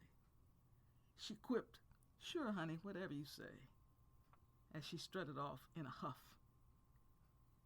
He asked me why she tormented him, adding he had never done anything to her, nor said anything inappropriate to her. I told him not to worry because she gets weird around men. He said she needs psychiatric help. I laughed and fully agreed. Mommy and Daddy missed all that action because they had been busy talking to their friends. However, they were gung-ho to reintroduce Andrew to anyone who wished to meet him again or for the first time. The ladies swooned over him. Andrew thought he had done something wrong to get such attention and grew increasingly perturbed when the older ladies insisted on pinching his cheeks. My honey continued to be unaware of his stunning good looks and didn't realize he drove women wild. I stepped in to help him by telling them how much in love we were. In desperation, he wrapped his arms around me and slowly led me away from the group which had gathered. Church ladies sometimes demonstrate uncouth behavior and get away with it merely by acting in a self-righteous, hypocritical, sanctimonious manner. Such was the case that evening. Luckily, it was time for the service to begin. The lights were dimmed in the vestibule where people had assembled, waiting to be admitted to the sanctuary. Soft background electronic organ music played Blessed Quietness. It could be heard so lovingly. I peeked through the crack where the two doors met and saw the church sanctuary was also dimly lit. A hush fell over the crowd assembled in the vestibule. The ushers gave each person a program, a battery-powered candle, and asked them to proceed quietly into the sanctuary. The four of us walked in and sat together. The guest preacher was a female student from the Rockside Theological Seminary, division of Livingwood College, the sanctioned school of the African American Methodist Union Church. The seminary a cappella vocal ensemble called the Rockside Singers provided the music. They opened the service by singing a fine arrangement of Glory, Glory, Hallelujah, since I laid my burdens down. The syncopated rhythms were enhanced by full soprano, alto, tenor, bass harmony. The tempo was lively, but not overbearing. The group had lovely voices, good diction, and was well trained. Reverend Jones then welcomed the congregation and introduced the fine singers. Next, he delivered the opening prayer, which focused on the reason for the watch night service. Accordingly, he asked the congregation to stand and repeat after him. Dear Lord, we came to make a spirit-filled exit of this year while anticipating new beginnings for 1968. Help us make good decisions. Lead us down the path of righteousness. Heal our wounded hearts. Allow us to be fulfilled in your glory. Amen. Thereafter, he introduced the young preacher who subsequently delivered a constructive and enriching sermon about the value of looking at the past to teach us about the future. One trigger point included recognizing that which you've done before, which resulted positively. Another point was to avoid being around those who present negative slants to almost everything. Their unhappiness tends to seep into everyone near them. Finally, take time to thank God for the many blessings bestowed upon you. Say them out loud each day when you awaken. That resonated with me because I had taken days for granted. I found the preacher to be effective. Her delivery was strong and her voice was soothing. The Rockside Singers then sang a stirring, slow version of Come Ye Disconsolate that made people say amen out loud. They lightly clapped the underlining 3-beat pattern until the phrase, earth has no sorrow that heaven cannot heal, whereby they raised their hands upward toward where we seem to think heaven might be. It was quite touching. Reverend Jones engineered the remainder of the service. He disclosed some history about the church, which included information associated with Christ Memorial's 2 oldest members, Sister Ruby McKinney and Brother Lonnie Blackledge, both born in 1872. In the black church, it was customary to address the elders as sister or brother. He brought out the fact that these 2 Christians had journeyed from 2 older church structures to the present location. He emphasized that these 2 stalwart members could impart information about black folks and their traditions as far back as 1882. They were indeed a treasure to the church and to our country. In addition to all that, They both were singers. Reverend informed the congregation of the great present they wanted to give the church. The duo wanted to sing an old song in the shape note tradition using the syllables of the full scale. Each syllable has a shape.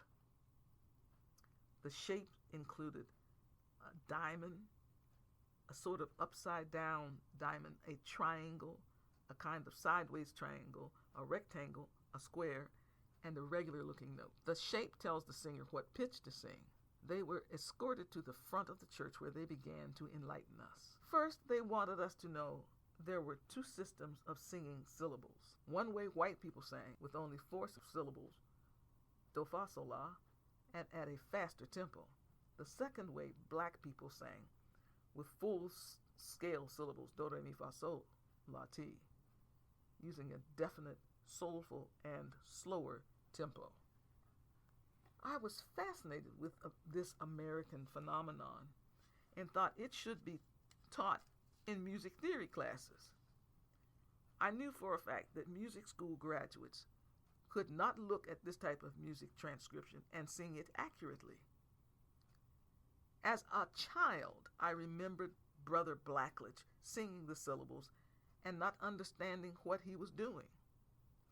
Now I had the opportunity of a lifetime to hear and watch him in action. I was happy I had a pencil and a small notebook in my pocketbook to jot down any piece of information they might impart. They announced their intention to sing a short song called Jesus My All, written in 1926 by W.E. Glanton. I was able to write only some of the words, mostly from the second verse. By this advanced age, their voices were understandably a bit wobbly, but they were masters of this genre and sang with panache. It was absolutely amazing how they sang the syllables with such ease and confidence, then sang the words with such heart and conviction. They received plenty amens, foot patting, and this is something done in black churches to denote approval, and generous applause. Obviously, we had witnessed something extraordinary. Now it was time for the congregation to come together as midnight was approaching. Reverend Jones asked everyone to put one hand on someone's shoulder and hold the candle in the other hand. He wanted the congregation to feel a sense of togetherness as the new year was approaching.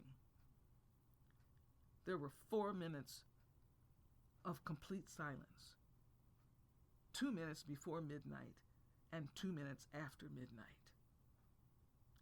Then the Rockside Singers led the congregation singing a riveting and emotional black church version of It Is Well With My Soul.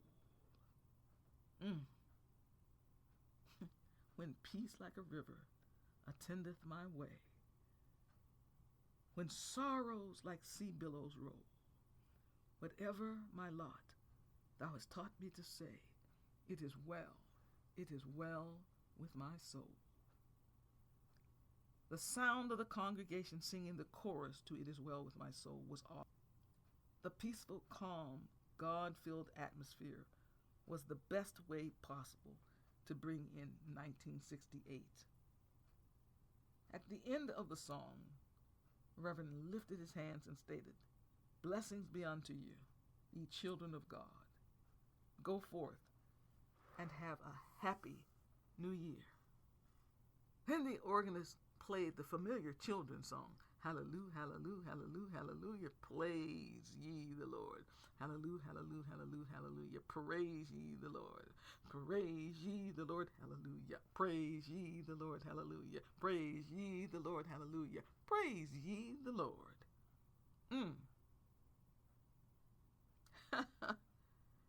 Daddy and Andrew hugged Mommy and me and wished us a happy new year. In turn, We wished them a Happy New Year, then joined in the exhilarating singing. It was such a powerful service until the people continued singing outside as they walked to their cars in the parking lot. Everybody was smiling and exuberant while sending and receiving well wishes for the new year. Such exuberance. Once inside the car, we took pleasure in complimenting the service. Daddy said he felt cleansed and ready to face the new year. Mommy said she felt the presence of God throughout the evening. Andrew credited the service for getting inside his head, pulling out all the muck which had accumulated and throwing it in the trash. I affirmed everybody's pronouncements and was in agreement with all of them. Furthermore, I knew I could benefit from their thoughts and perceptions. My spirits were definitely elevated by the music and the relevant sermon. The music reached inside my soul, and the sermon gave me plenty on which I could ponder. Mommy elaborated by showing the similarity of the service to having a new furnace and receiving a full tank of oil. We need the fuel, but must learn to use many angles. Such is the challenge of life.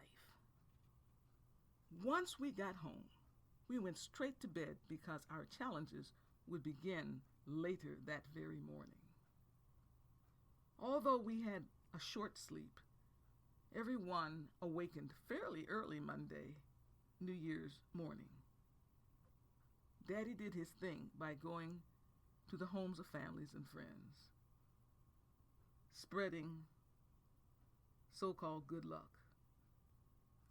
It occurred to me that this silly tradition was really anti-Christian, for it was if all of us had truly understood the watch night sermon, it would then wipe out the necessity for any hocus pocus man-made ritual. God did not pit the genders against each other. The Almighty wanted us to work and be together harmoniously. But all too often, people can't see things clearly and make excuses for their illogical behavior by saying they have always done it this way. My father had a hard time doing things in a different fashion. Mommy kept the peace by not nagging Daddy about his deluded custom. In this way, she was able to soothe Daddy's feelings. I learned being right does not always result in a comfortable resolution. Mommy put up with the sexist tradition and offered coffee and donuts to our male relatives and neighbors when they arrived. Luckily, only 3 guys showed up and stayed about 20 minutes. I sulked and refused to go downstairs until those men left. Andrew stayed clear of everybody as well until it was time for him to get on the highway. We held each other for a few minutes and then went down to greet Mama. There were telephone calls from 2 other males from Daddy's job. I guess we had received an abundance of good luck and could get back to normal. Daddy got back quicker than normal in order to say goodbye to Andrew. Andrew put his things in his car, and Mama provided Andrew with a hearty lunch to take along. Already it was 10:15 a.m., so he had to get going, for there were reports of snow squalls in upstate New York. He thanked Mommy and Daddy for providing him with the best Christmas of his life and reiterated his love for them, his new mom and dad. He and I then walked to the car, and he told me he planned to call every other week and wished to attend my master's voice recital in the spring. He also told me to check my mail, for he would write periodically as well. I still could not get over how attentive, thoughtful, caring, and loving Andrew was. I assured him I would write regularly as well. We then kissed goodbye, and he was on his way back to Albany. When I got back inside the house, Mommy and Daddy were discussing how Andrew brought good cheer to everyone, everywhere he went. It was obvious to them he was a special messenger from God. I agreed, grabbed a donut, and added, he understood me from the very beginning of our connection. On that note, Daddy strolled to the telephone table, took the phone off the hook, his way of preventing the ringing phone from disturbing his daytime sleep, walked up the steps and went to bed in order to be in good condition for his 11 to 7 shift. He planned to sleep until 8 p.m., get up, and be ready to tackle the challenges that face a crane operator in the steel mill. Mommy and I sat together on the couch and chatted softly. She informed me we would not dismantle the tree. She just wanted us to be close and enjoy the day. I snuggled up to her. She rocked me like she did when I was a little girl. I realized all those moments were precious and would be remembered forever. She said it was strange seeing me all grown up. I told her I would always be her baby. I intimated in the not-too-distant future, I hope to bring a child or children into the world so she could be a grandmother to them as she had been to Waylon's kid. She smiled and said she had a lot to look forward to. She assured me she was proud of my music accomplishments and that God will continue to bless me with a good career, a good husband, and children. I asked Mama if she knew how many lives she had influenced just by being the loving, kind, patient, generous, level-headed person she is. Naturally, being a humble woman, she answered no. I told her people gravitate to her because of her goodness. She would not accept my evaluation and told me she was merely one of God's children, trying to live accordingly. I touched her face and told her she was so pretty. She poo-pooed that as well because she wasn't self-centered at all. Sometimes she was too careful not to draw attention to herself. Nevertheless, I knew she was a pretty woman inside and out. We sat quietly for a while. After some time had passed, she suggested we eat. I whispered loudly, "I will not eat that hog's head." She laughed softly and said she knew that already. We got up, went to the kitchen, and filled our plates. The greens were good. And I repeated, "How good?" The black-eyed peas were knockout. The cornbread put the final tasty touches to the superb meal. Needless to say, I skipped the chitlings. We finished the meal by drinking ginger ale and had a burping good time. As always, I immediately washed the dishes.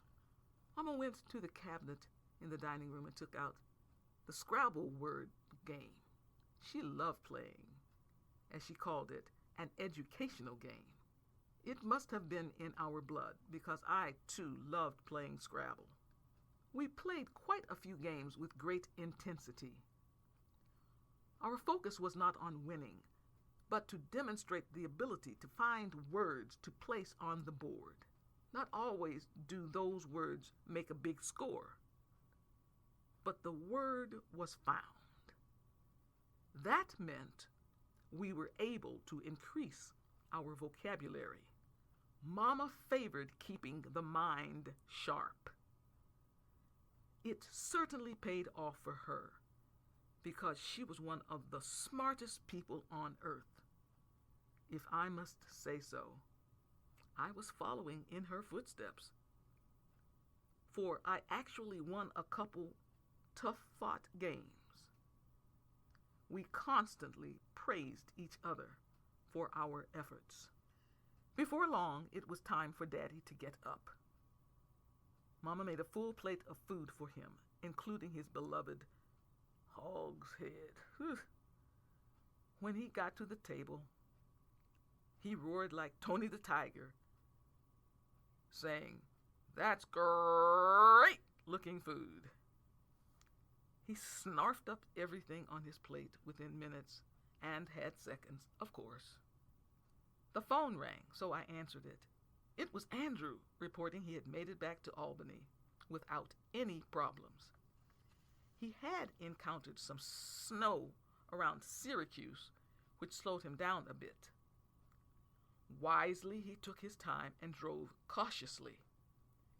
He was tired and planned to go straight to bed. I understood completely, gave him a quick phone kiss, and said good night. I relayed the conversation to Mommy and Daddy, who were pleased to hear he was safe and sound. Daddy put on his hat, coat, gloves, and headed for the car to go to work. Mommy and I decided to go to bed because I was leaving the next morning. Mama got up early Tuesday to prepare a special breakfast for me. She made my favorite fried green tomatoes, eggs, and, of course, hoe cake. When I smelled the food cooking, I got up quickly and brought my 2 already packed suitcases downstairs. She and I ate together. I then dashed upstairs to bathe and dress. The time passed rapidly. Soon Daddy arrived from work, ready to take me to the airport. He came in, got my luggage, and put it in the car. I hugged Mommy tightly. I told her I loved her, thanked her for everything she did to make the holiday absolutely magnificent, and then said goodbye. Daddy was rushing me along, so I did not tarry. I got in the car, and away we went.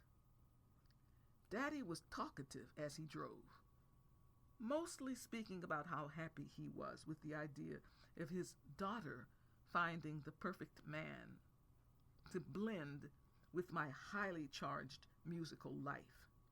Secretly, he had worried, thinking, would I ever find a suitable fellow?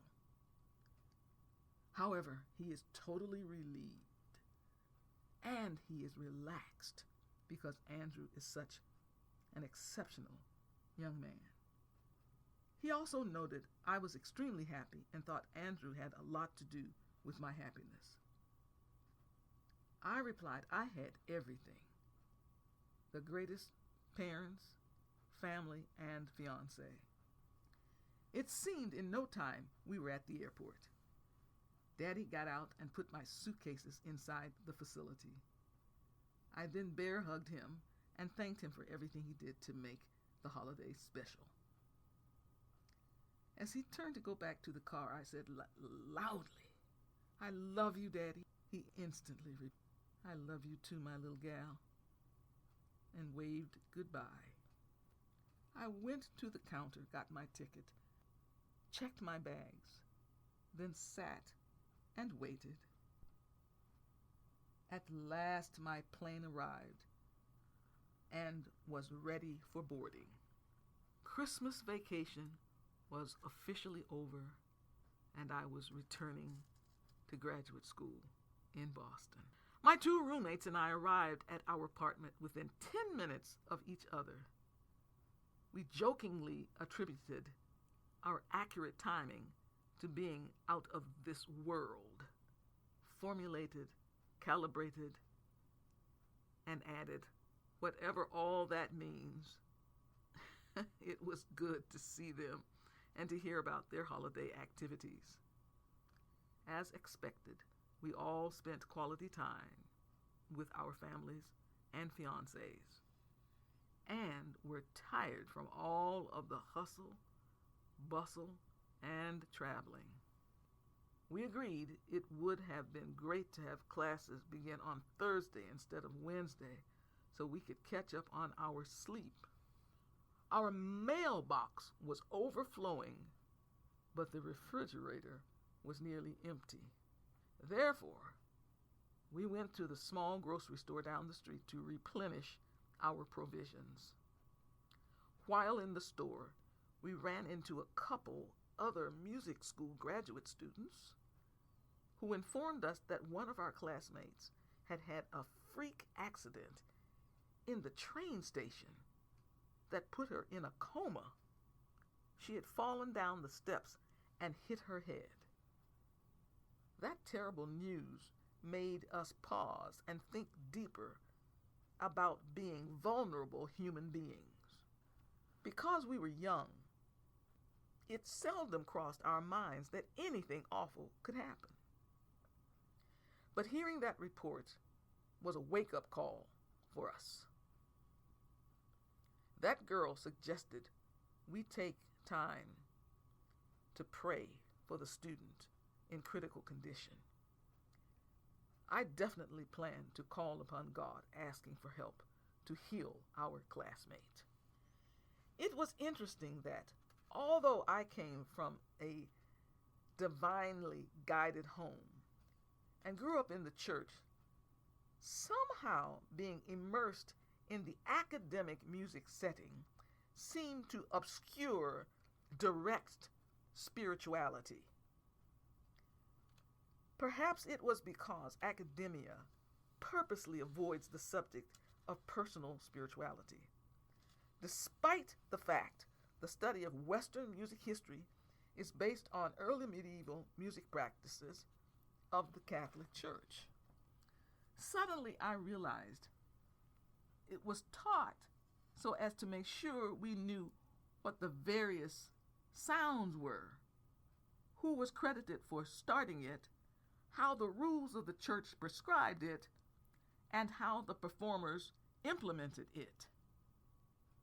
It had almost nothing to do with the acceptance of an understanding, giving credence to, or living with spiritual guidance. Somehow education was capable of stripping the entire heart and soul from the very thing music is about.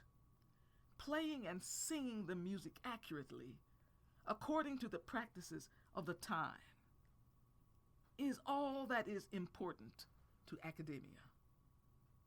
For instance, when learning to sing a sacred work by Johann Sebastian Bach, translations of the Latin texts are available.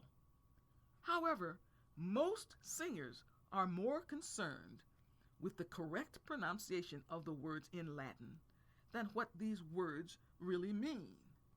Clean, clear phrasing, articulation, and the proper use of ornamentation reigns supreme.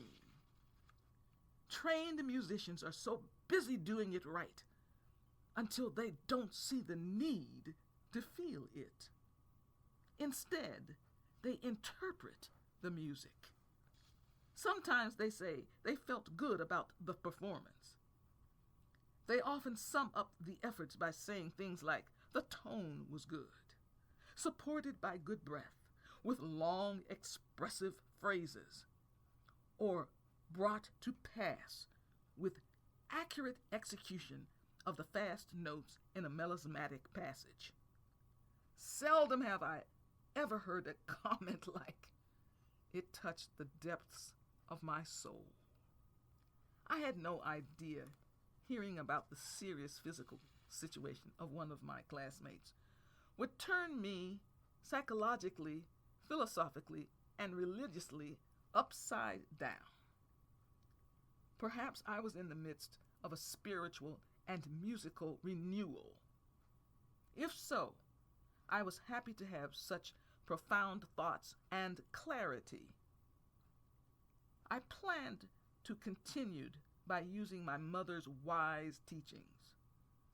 She stressed singing with feeling as I connect with the Spirit of God.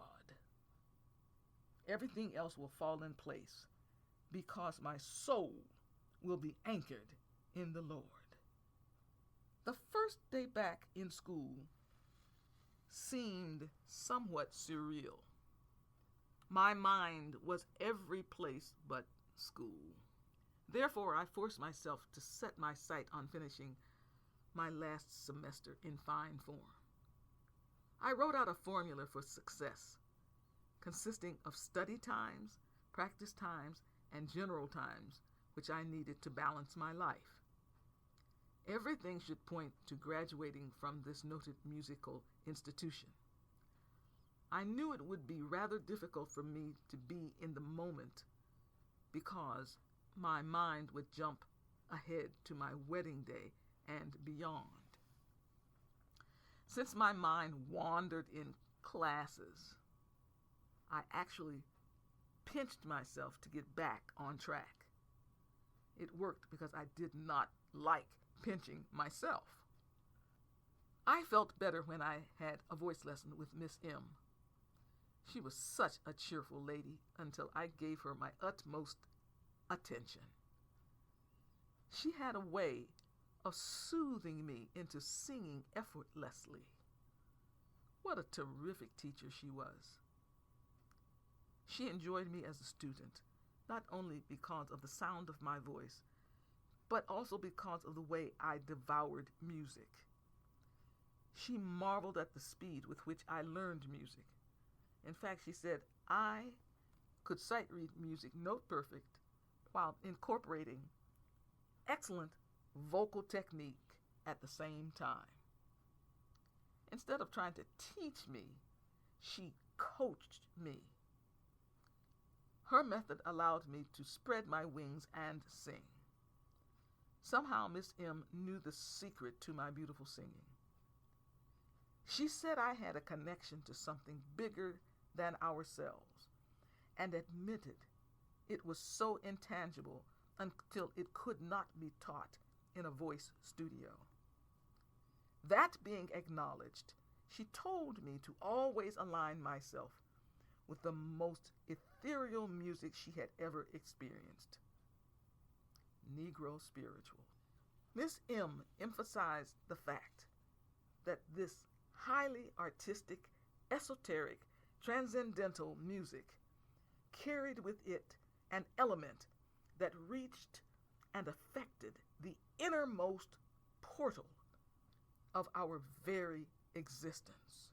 Since Friday, January 5th, was a bitterly cold and snowy day in Boston, I wore my warm parka, gloves, and boots for my trek to the bus stop. Unexpectedly, while waiting for the bus, I ran into an official from the People's Opera Company in Providence, Rhode Island, who was in town trying to interest the best black singers in Boston to participate in a production of L'Ouverture. It was a new opera about the Haitian revolutionary leader Francois Dominique Toussaint Louverture, who was the prominent leader of the rebellion in 1791 that emancipated the island's slaves. The big deal about that rebellion is that he defeated Napoleon.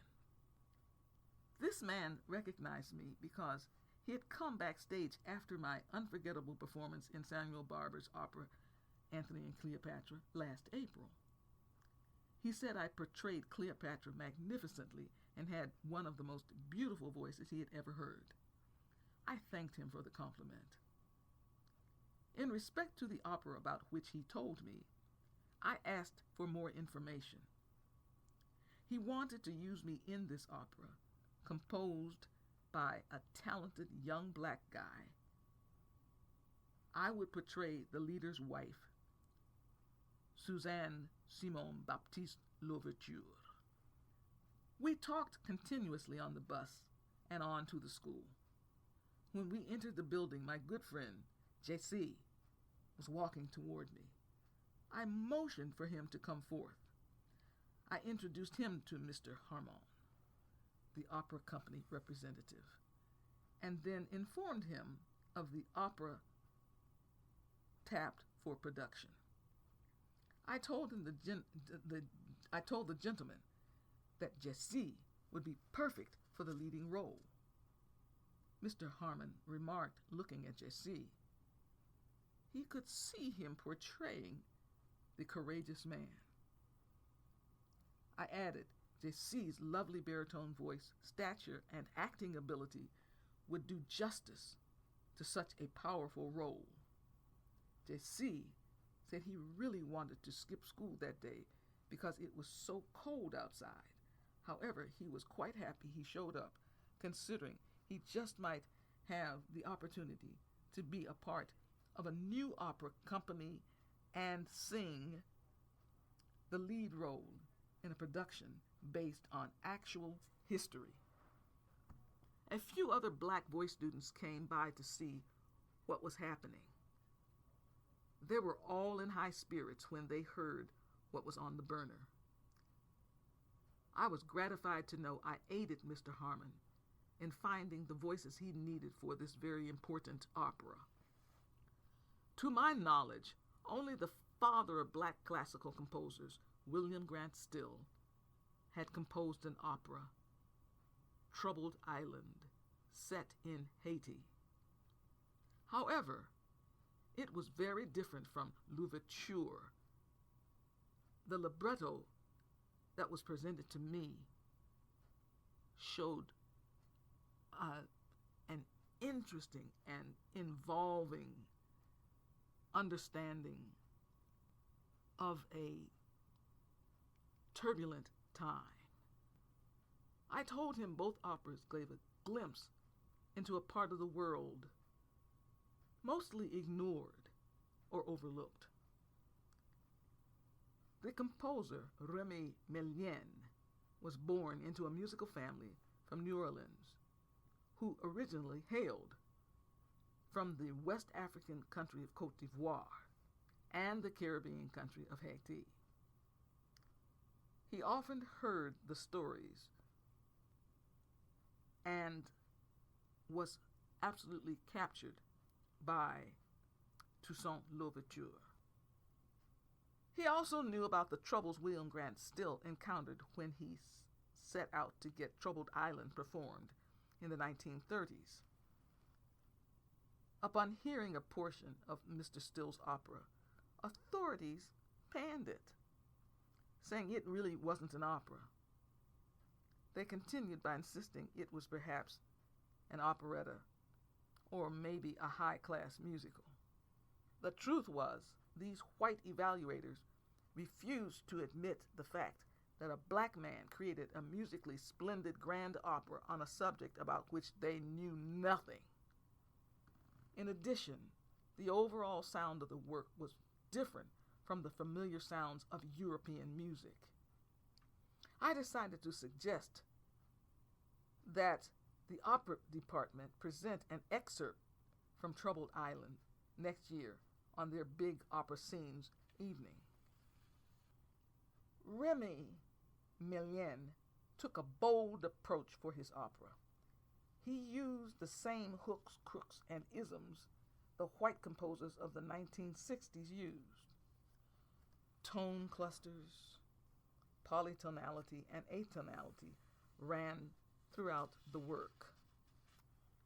Furthermore, he cleverly disguised the rhythms and chord structures which defined the island sound.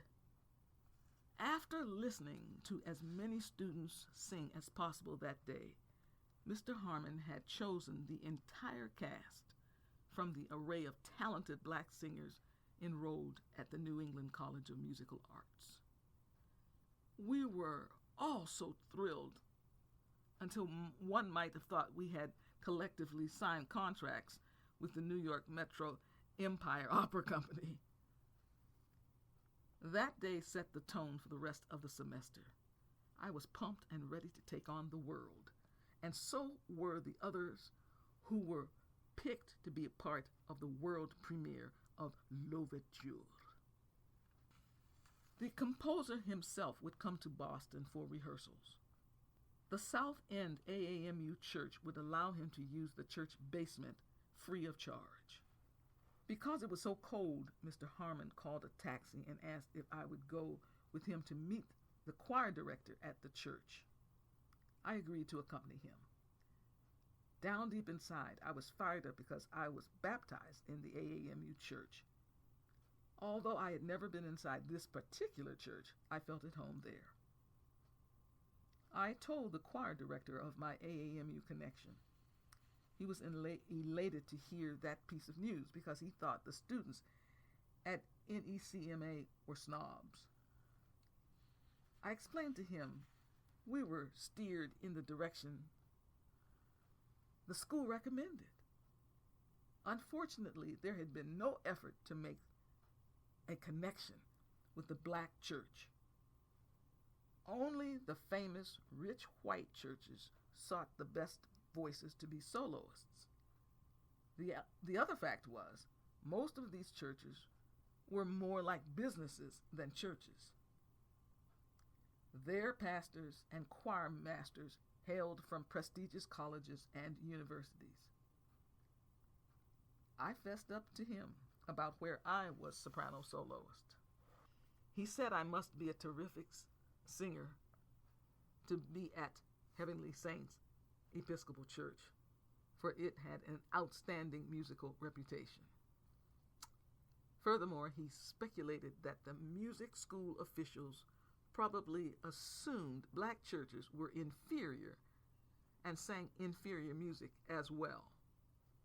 If they only knew how most of the AAMU churches blended the music from the black traditions with the music from the white traditions and found the core of our personage, which reached the innermost regions of the human consciousness, they would have jumped at the opportunity to join forces with the black church. That being said, South End Church had an opportunity to reel in the prevailing attitudes by assisting in an operatic production which spotlights amazingly talented black trained singers. I loudly voiced, "Let the church say amen." After the meeting, Mr. Harmon thanked me for helping him secure all he needed to begin the process for the new opera. He then paid for my trip home by way of taxi. Saturday, January 6th, a light turned on inside my head. My entire master's voice recital should be devoted to the art songs of William Grant Still. I literally twirled around when that thought landed. That meant I would need to find out everything possible about his music, his musical philosophy, and understand the delicate balance of a black man walking the tight wire over the sounds of European classical music. It was a tall order. I had my work cut out for me. This recital would be a learning experience for all who attended. I searched for Still's art songs in the school's library. I searched in the city library. I searched in music stores and called musicians that had connections to black musicians who gave me leads to finding his music. By and by, after my extensive tracking routines, I managed to get my hands on some of his art songs. While on the phone with a well-informed older black classical pianist, it was suggested I sing the art songs of two black composers, the second one being Florence B. Price. The pianist said he had played some of her piano works and also accompanied singers performing her art songs. Furthermore, I could certainly hit a home run by exposing and enlightening the NECMA community to the works of a black woman and an even older, who was even older than Still. He said people embrace black popular music styles, but give a cold shoulder to the notion of blacks in classical music. I informed him I had sung her well-known arrangement of the spiritual My Soul's Been Anchored in the Lord on my senior recital, but did not know of her art songs. Singing them would certainly be the step I should take to further the cause of black classical music. I brought to light the absurdity of blacks excelling in classical music in schools, learning and being tested on every facet of European-based classical music, but being denied an opportunity to be hired as the resident conductor of a major symphony orchestra, play in a world-class major or second-tier orchestra, sing lead roles in the famous opera companies and regional opera companies, or be professors in music conservatories, university schools of music, and liberal arts college music departments. He continued, mentioning that it is exactly the way the dance world and even sports world happens to run. In the 1960s, college football and professional football teams assumed black players could run, but didn't have the brains to be the quarterback. I shared with him how difficult it is to be or know ourselves when we are constantly being brain drained away from Negro anything and everything. Look at the ways we are portrayed in the media: buffoons, shuffling idiots, poor and needy. How often do we read or hear about the abundance of successful blacks and how much input we have had in the development of this country? Some successful black students make it by completely ignoring their heritage and becoming whitewashed. They despise their blackness and do everything possible to be white-like. I knew from experience that white people would accept me easier if I went along with their ways. But I viewed that behavior as selling out and denying the wealth of magnificence within our race. Then I dropped a bomb. I had never had a black teacher in elementary school, junior high, senior high, undergraduate, or graduate school.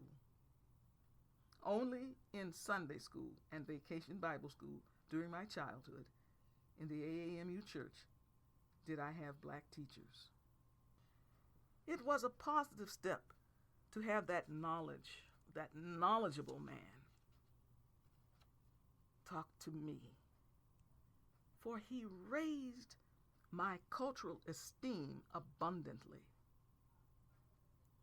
He reduced my angst by advising me to always keep my eyes open, my thinking clear, have a willingness to intelligently express the wrongful doings perpetrated upon our people, and do so with a pleasant tone of voice.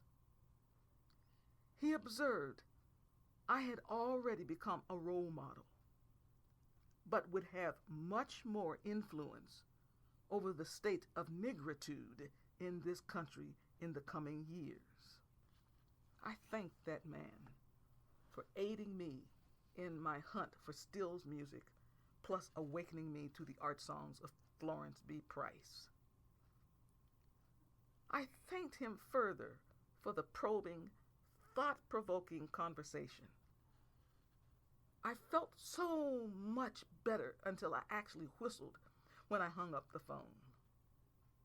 The music school opera director announced the opera department's spring production would be The Coronation of Poppaea by Claudio Monteverdi. That opera would certainly showcase the student countertenor who has impressed many with his unusual voice. I was relieved because I would not have much to do in that opera, which then would allow time for me to learn my recital repertoire and my role in the new opera L'Ouverture, scheduled to be produced in late March. I faced quite a challenge, juggling my church job, recital, classroom assignments, and outside opera commitments. Be that as it may, I planned to rise to the occasions and land standing on solid ground with both feet. Without delay, I had to pick a date for my recital. If it was not submitted by January 12th, it would not get scheduled in the Crown Recital Hall. Everything began to fall into place in January, and the month passed quickly. After getting the okay from my piano accompanist, Terry Tessima, known as Titi, my schedule took shape. L'Ouverture on Sunday, March the 31st, Easter, Sunday, April 14th, Poppaea, Saturday, April 27th, Master's Recital, Saturday, May 18th, Finals, Monday, May 27th through Friday, May 31st, Graduation, Sunday, June 9th, Wedding, Saturday, June 25th, Music Festival of the Berkshires, Sunday, June 30th. Phew! I had no time to even think of being bored. By Friday, January 19th, I had chosen out an outstanding and difficult lineup of music for my recital. Without delay, I went to work learning that piece. I started with the Florence Price Songs to a Dark Virgin. Second, Hold Fast to Dreams. 3, Forever. 4, Night. 5, Fantasy in Purple. 6, An April Day. 7, The Heart of a Woman. And 8, My Soul's Been Anchored in the Lord. William Grant Still. From the Hearts of Women, which is a song cycle. Little Mother. Midtide. Coquette. And Bereft. And a rhapsody of 15-minute work. Pastoral. Romance. Lullaby. And Paying. When Andrew called, I enthusiastically told him about my recital plans. He thought I had come up with an excellent idea. I also shared with him the information with regard to the new opera intended to be performed in Providence. He was truly pleased to learn of an opera composed by a black man and asked if the classical music world acknowledged the music composed by black people. Sadly, I said, no, not yet, but hoping all along that would change. And it would change the more musicians performed the music. In any case, my effort might help the cause. He encouraged me and stated, continue to be forthright in your musical life. He then told me he was being considered to be head of the prosthetic and orthotic department at a large medical facility in Erie, Pennsylvania, known to be a regional powerhouse. He would have more responsibilities and challenges that he had in Albany. Furthermore, he really liked the idea of being closer to the family in Northeast Ohio. I shared his excitement about the possibility of that position. He said the discussions were in the early stages, so he might need to wait a while before anything is finalized. Obviously, we had a life-changing few months ahead of us, and we're definitely at the crossroad concerning our future together.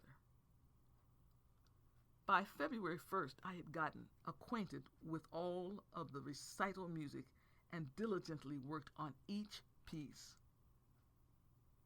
I was more than pleased with every art song chosen and enormously impressed with the two composers.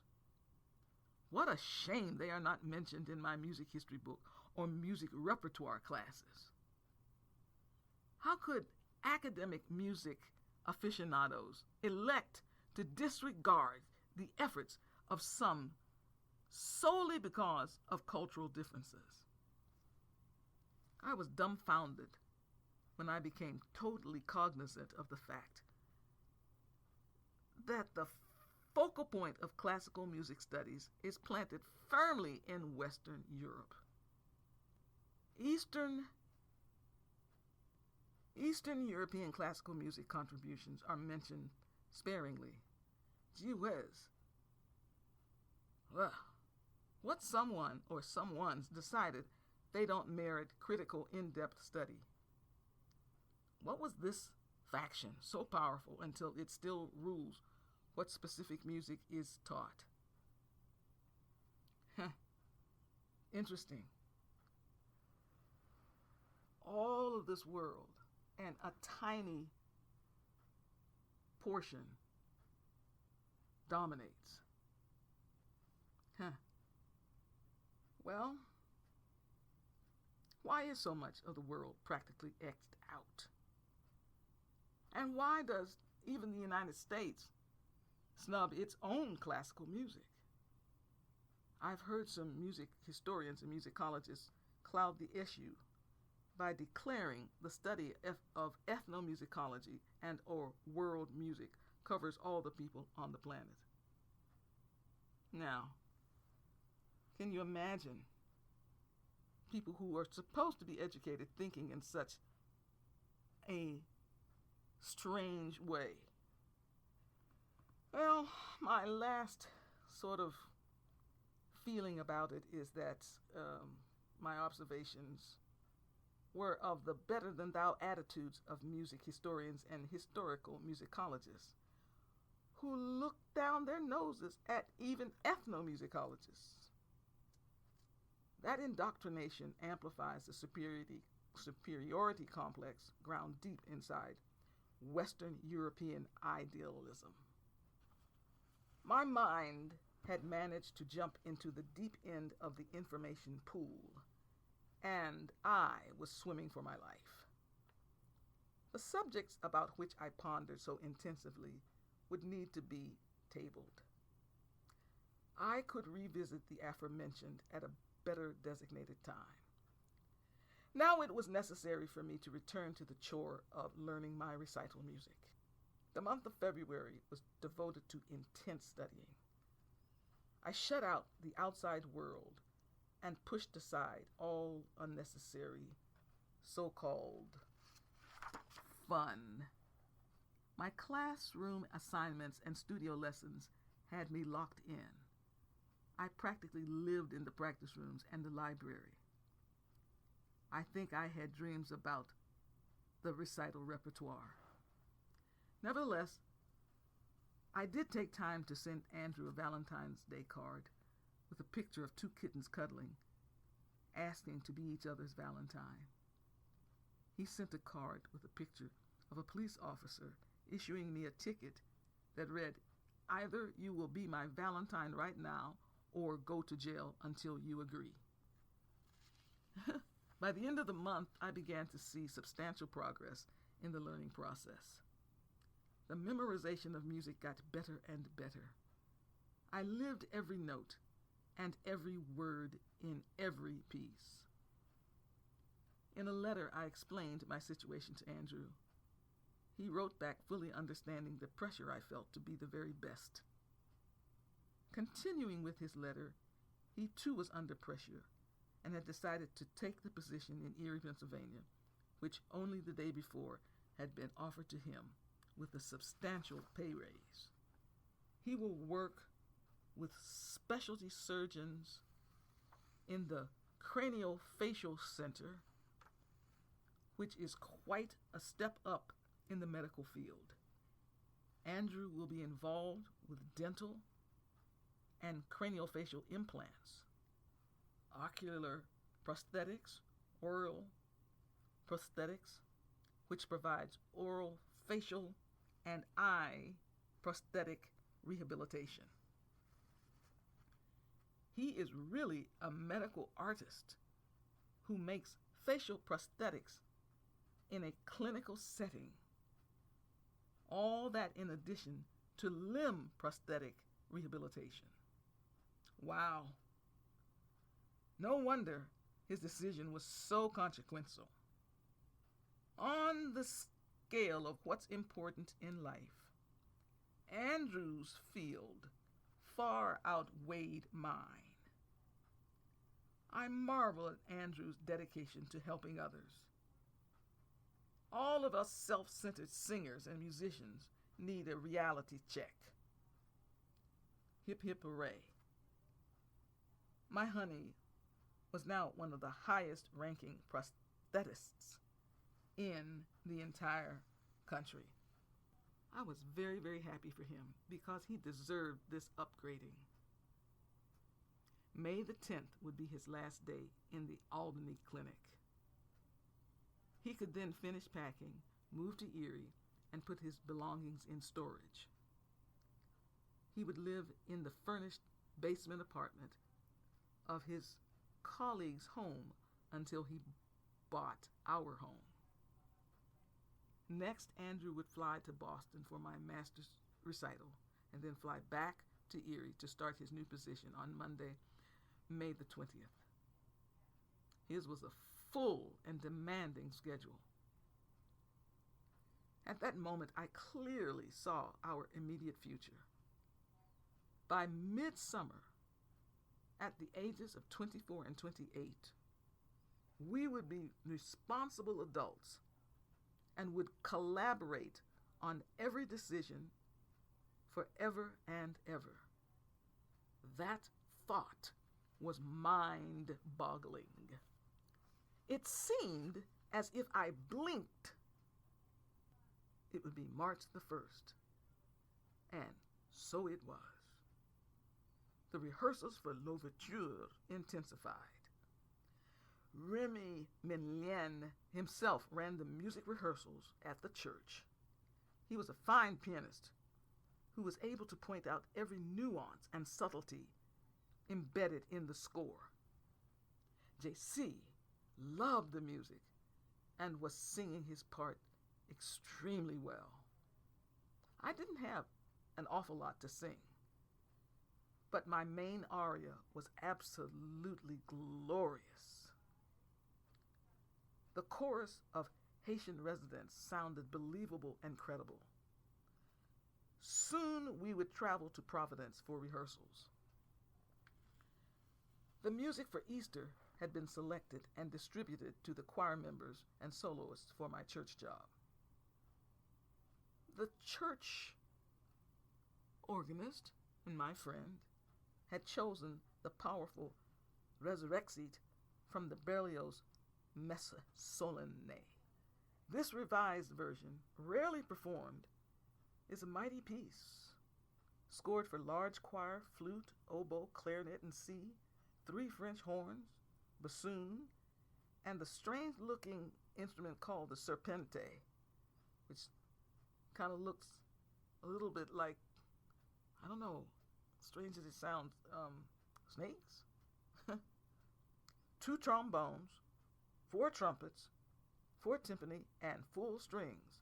Wow, that's a lot. He toned down the amount of instruments needed by playing the fine pipe organ and using only the trumpet, trombone, brass choir, and 2 timpani, which made, I thought, a little more sense. He boosted the choir by adding some choir members from several colleges in the area. It was a spectacular piece without choral soloists. I thank God for that because I already had enough on my plate. Mama called on March 7th to tell me she had spoken to Miss Maida, who was in favor of having my wedding on her homestead. That was wonderful news. So I decided to have my wedding on her land and hope it would not rain. In addition, Mama had talked to Mrs. Mickles and heard that she and Linda agreed to provide the music. Mrs. Mickles said she was honored to play for my wedding. I was floating with excitement to know I would see her in a few months. There was so much going on until I almost forgot my birthday was fast approaching. I targeted that day as the day I would have my entire recital learned and memorized, and I accomplished that goal. Since my birthday was on a Friday, my roommates threw a little get-together that evening by inviting 2 classmates to join us for dinner. They cooked potato dumplings made of fruit and vegetable salad, had a bottle of red wine, and chocolate cupcakes.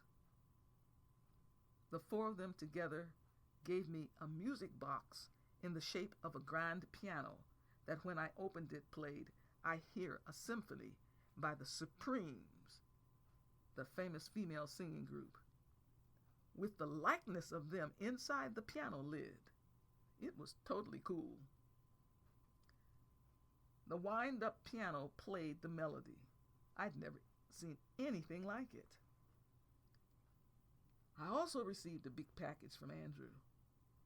Inside was a giant teddy bear with a card that read, "Hold me, hug me, and squeeze me as much as you want. I'm all yours. Happy birthday, sweetie. Love always, Andrew." Wow. A bit after dinner, he called to spread more joy. My roommates yelled, "Hi, Andrew!" While we were chatting, he laughed and asked me to relay to them a hearty hello. I did so and gave him a big telephone kiss before we stopped talking. My parents surprised me with a telephone call, too. I thanked them for the birthday card I received. They reminded me how happy they were 24 years ago when I was born.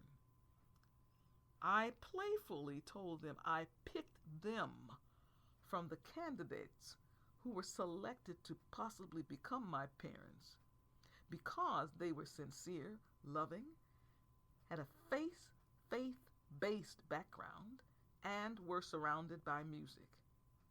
Simply stated, they were the very best couple for me.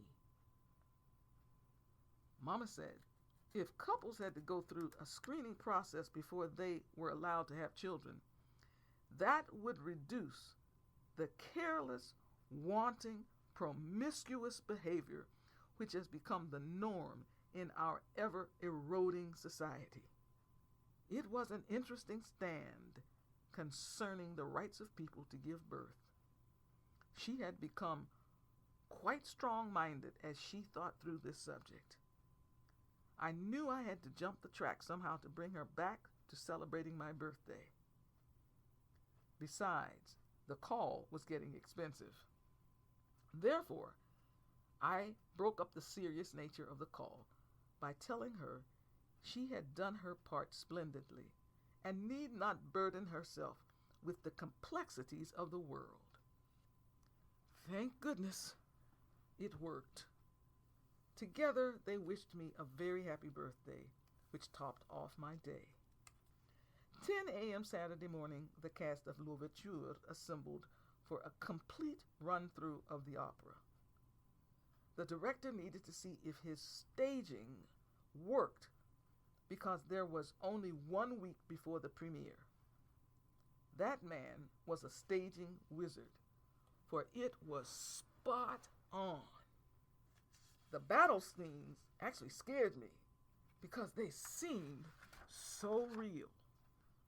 I was really excited to be a part of this monumental operatic history. It was a long, productive rehearsal that set the tone for the remainder of the rehearsals to be in Providence the next weekend. Before I could believe it, the next weekend was in view, which was also the start of spring break. Jesse drove 5 cast members to Providence in his car. We would stay Friday and Saturday nights in a dorm at the college where Jesse taught voice part-time. The big dress rehearsal was late Saturday morning and through the afternoon. After the rehearsal, the entire cast ate in the college cafeteria. The details were working very well. Thus, the Sunday, March 31st opera premiere was a smashing success. The audience was stunned by the depth of the libretto mixed with the complexities of the music. The opera was accompanied by 2 pianists playing matching grams, a timpanist and a percussionist who played an assortment of drums and percussion instruments. Although there was not the fullness of a symphony orchestra, this instrumental grouping worked quite well. I sang my beautiful aria with warmth and emotion, making the audience applaud for a few minutes when I finished. Jesse was absolutely marvelous. He sounded better than ever and nailed the actions convincingly. The chorus did a fine job too. The young composer was becoming a name in music, and he was beaming from ear to ear because he knew his composition was one for the books. He was now playing with the big boys. I was enormously proud of him. After the production, one of the Black Greek organizations threw us a cast party. There was lots of soul food, and many audience members attended as well. Speedily, it was Monday, April the 1st. We were in the midst of spring break, but the 3 Musketeers, as my roommates called us that week, stayed in Boston, wisely using the time to work on music for our individual recitals. Finally, the weather was a bit warmer, which helped my mental state of being. I wanted to make sure I was proficient in every area of my graduate studies. It felt as if I wore blinders to prevent me from being distracted by the outside world. Nevertheless, despite all my efforts to shield myself from temptations, something happened to shatter my preparations and sent me into a tailspin. On Thursday, April 4th, the Reverend Dr. Martin Luther King Jr. was assassinated. The horror of the murder of a man I held in such high esteem tended to deplete all my energy.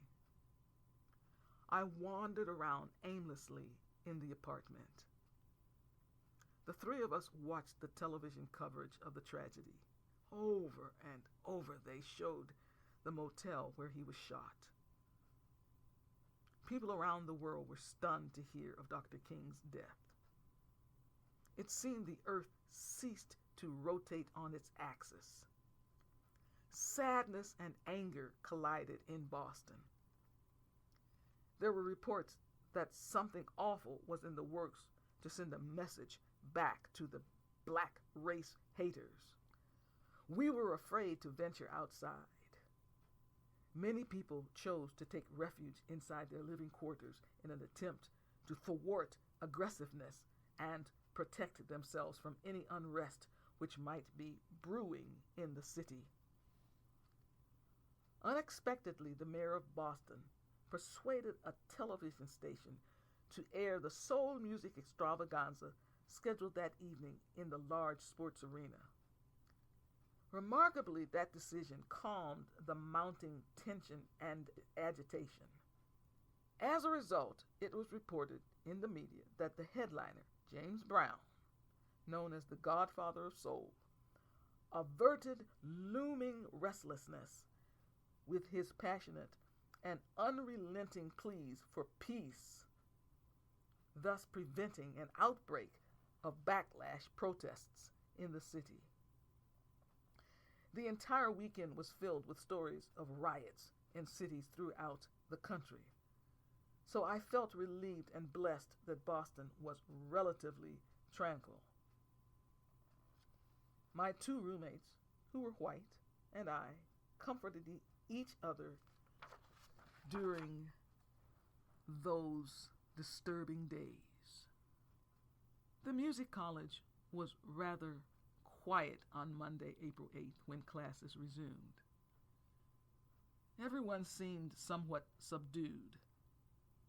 The shock of the assassination was still on the minds of people. The next day was the televised funeral at the famous Baptist church in Atlanta. My roommates and I watched the entire event. After the service, I was particularly moved to see my idol, Leontine Price, the greatest operatic soprano voice of the 20th century, walking down the street behind the two-mule-pulled casket inside a wooden wagon alongside throngs of people from all walks of life as the body was transported to another service. Wow. Gradually, things returned to normal. The month of April hurried along as Easter approached. It was here, Easter Sunday, April 14th. I thoroughly enjoyed seeing the resurrection. I thoroughly enjoyed singing the Resurrexit. Every instrumentalist and chorister met the challenge. The choir director was overjoyed with the outcome of his efforts. He was outstanding playing all that music on the pipe organ. Now I was entering the home stretch before my recital in 1 month.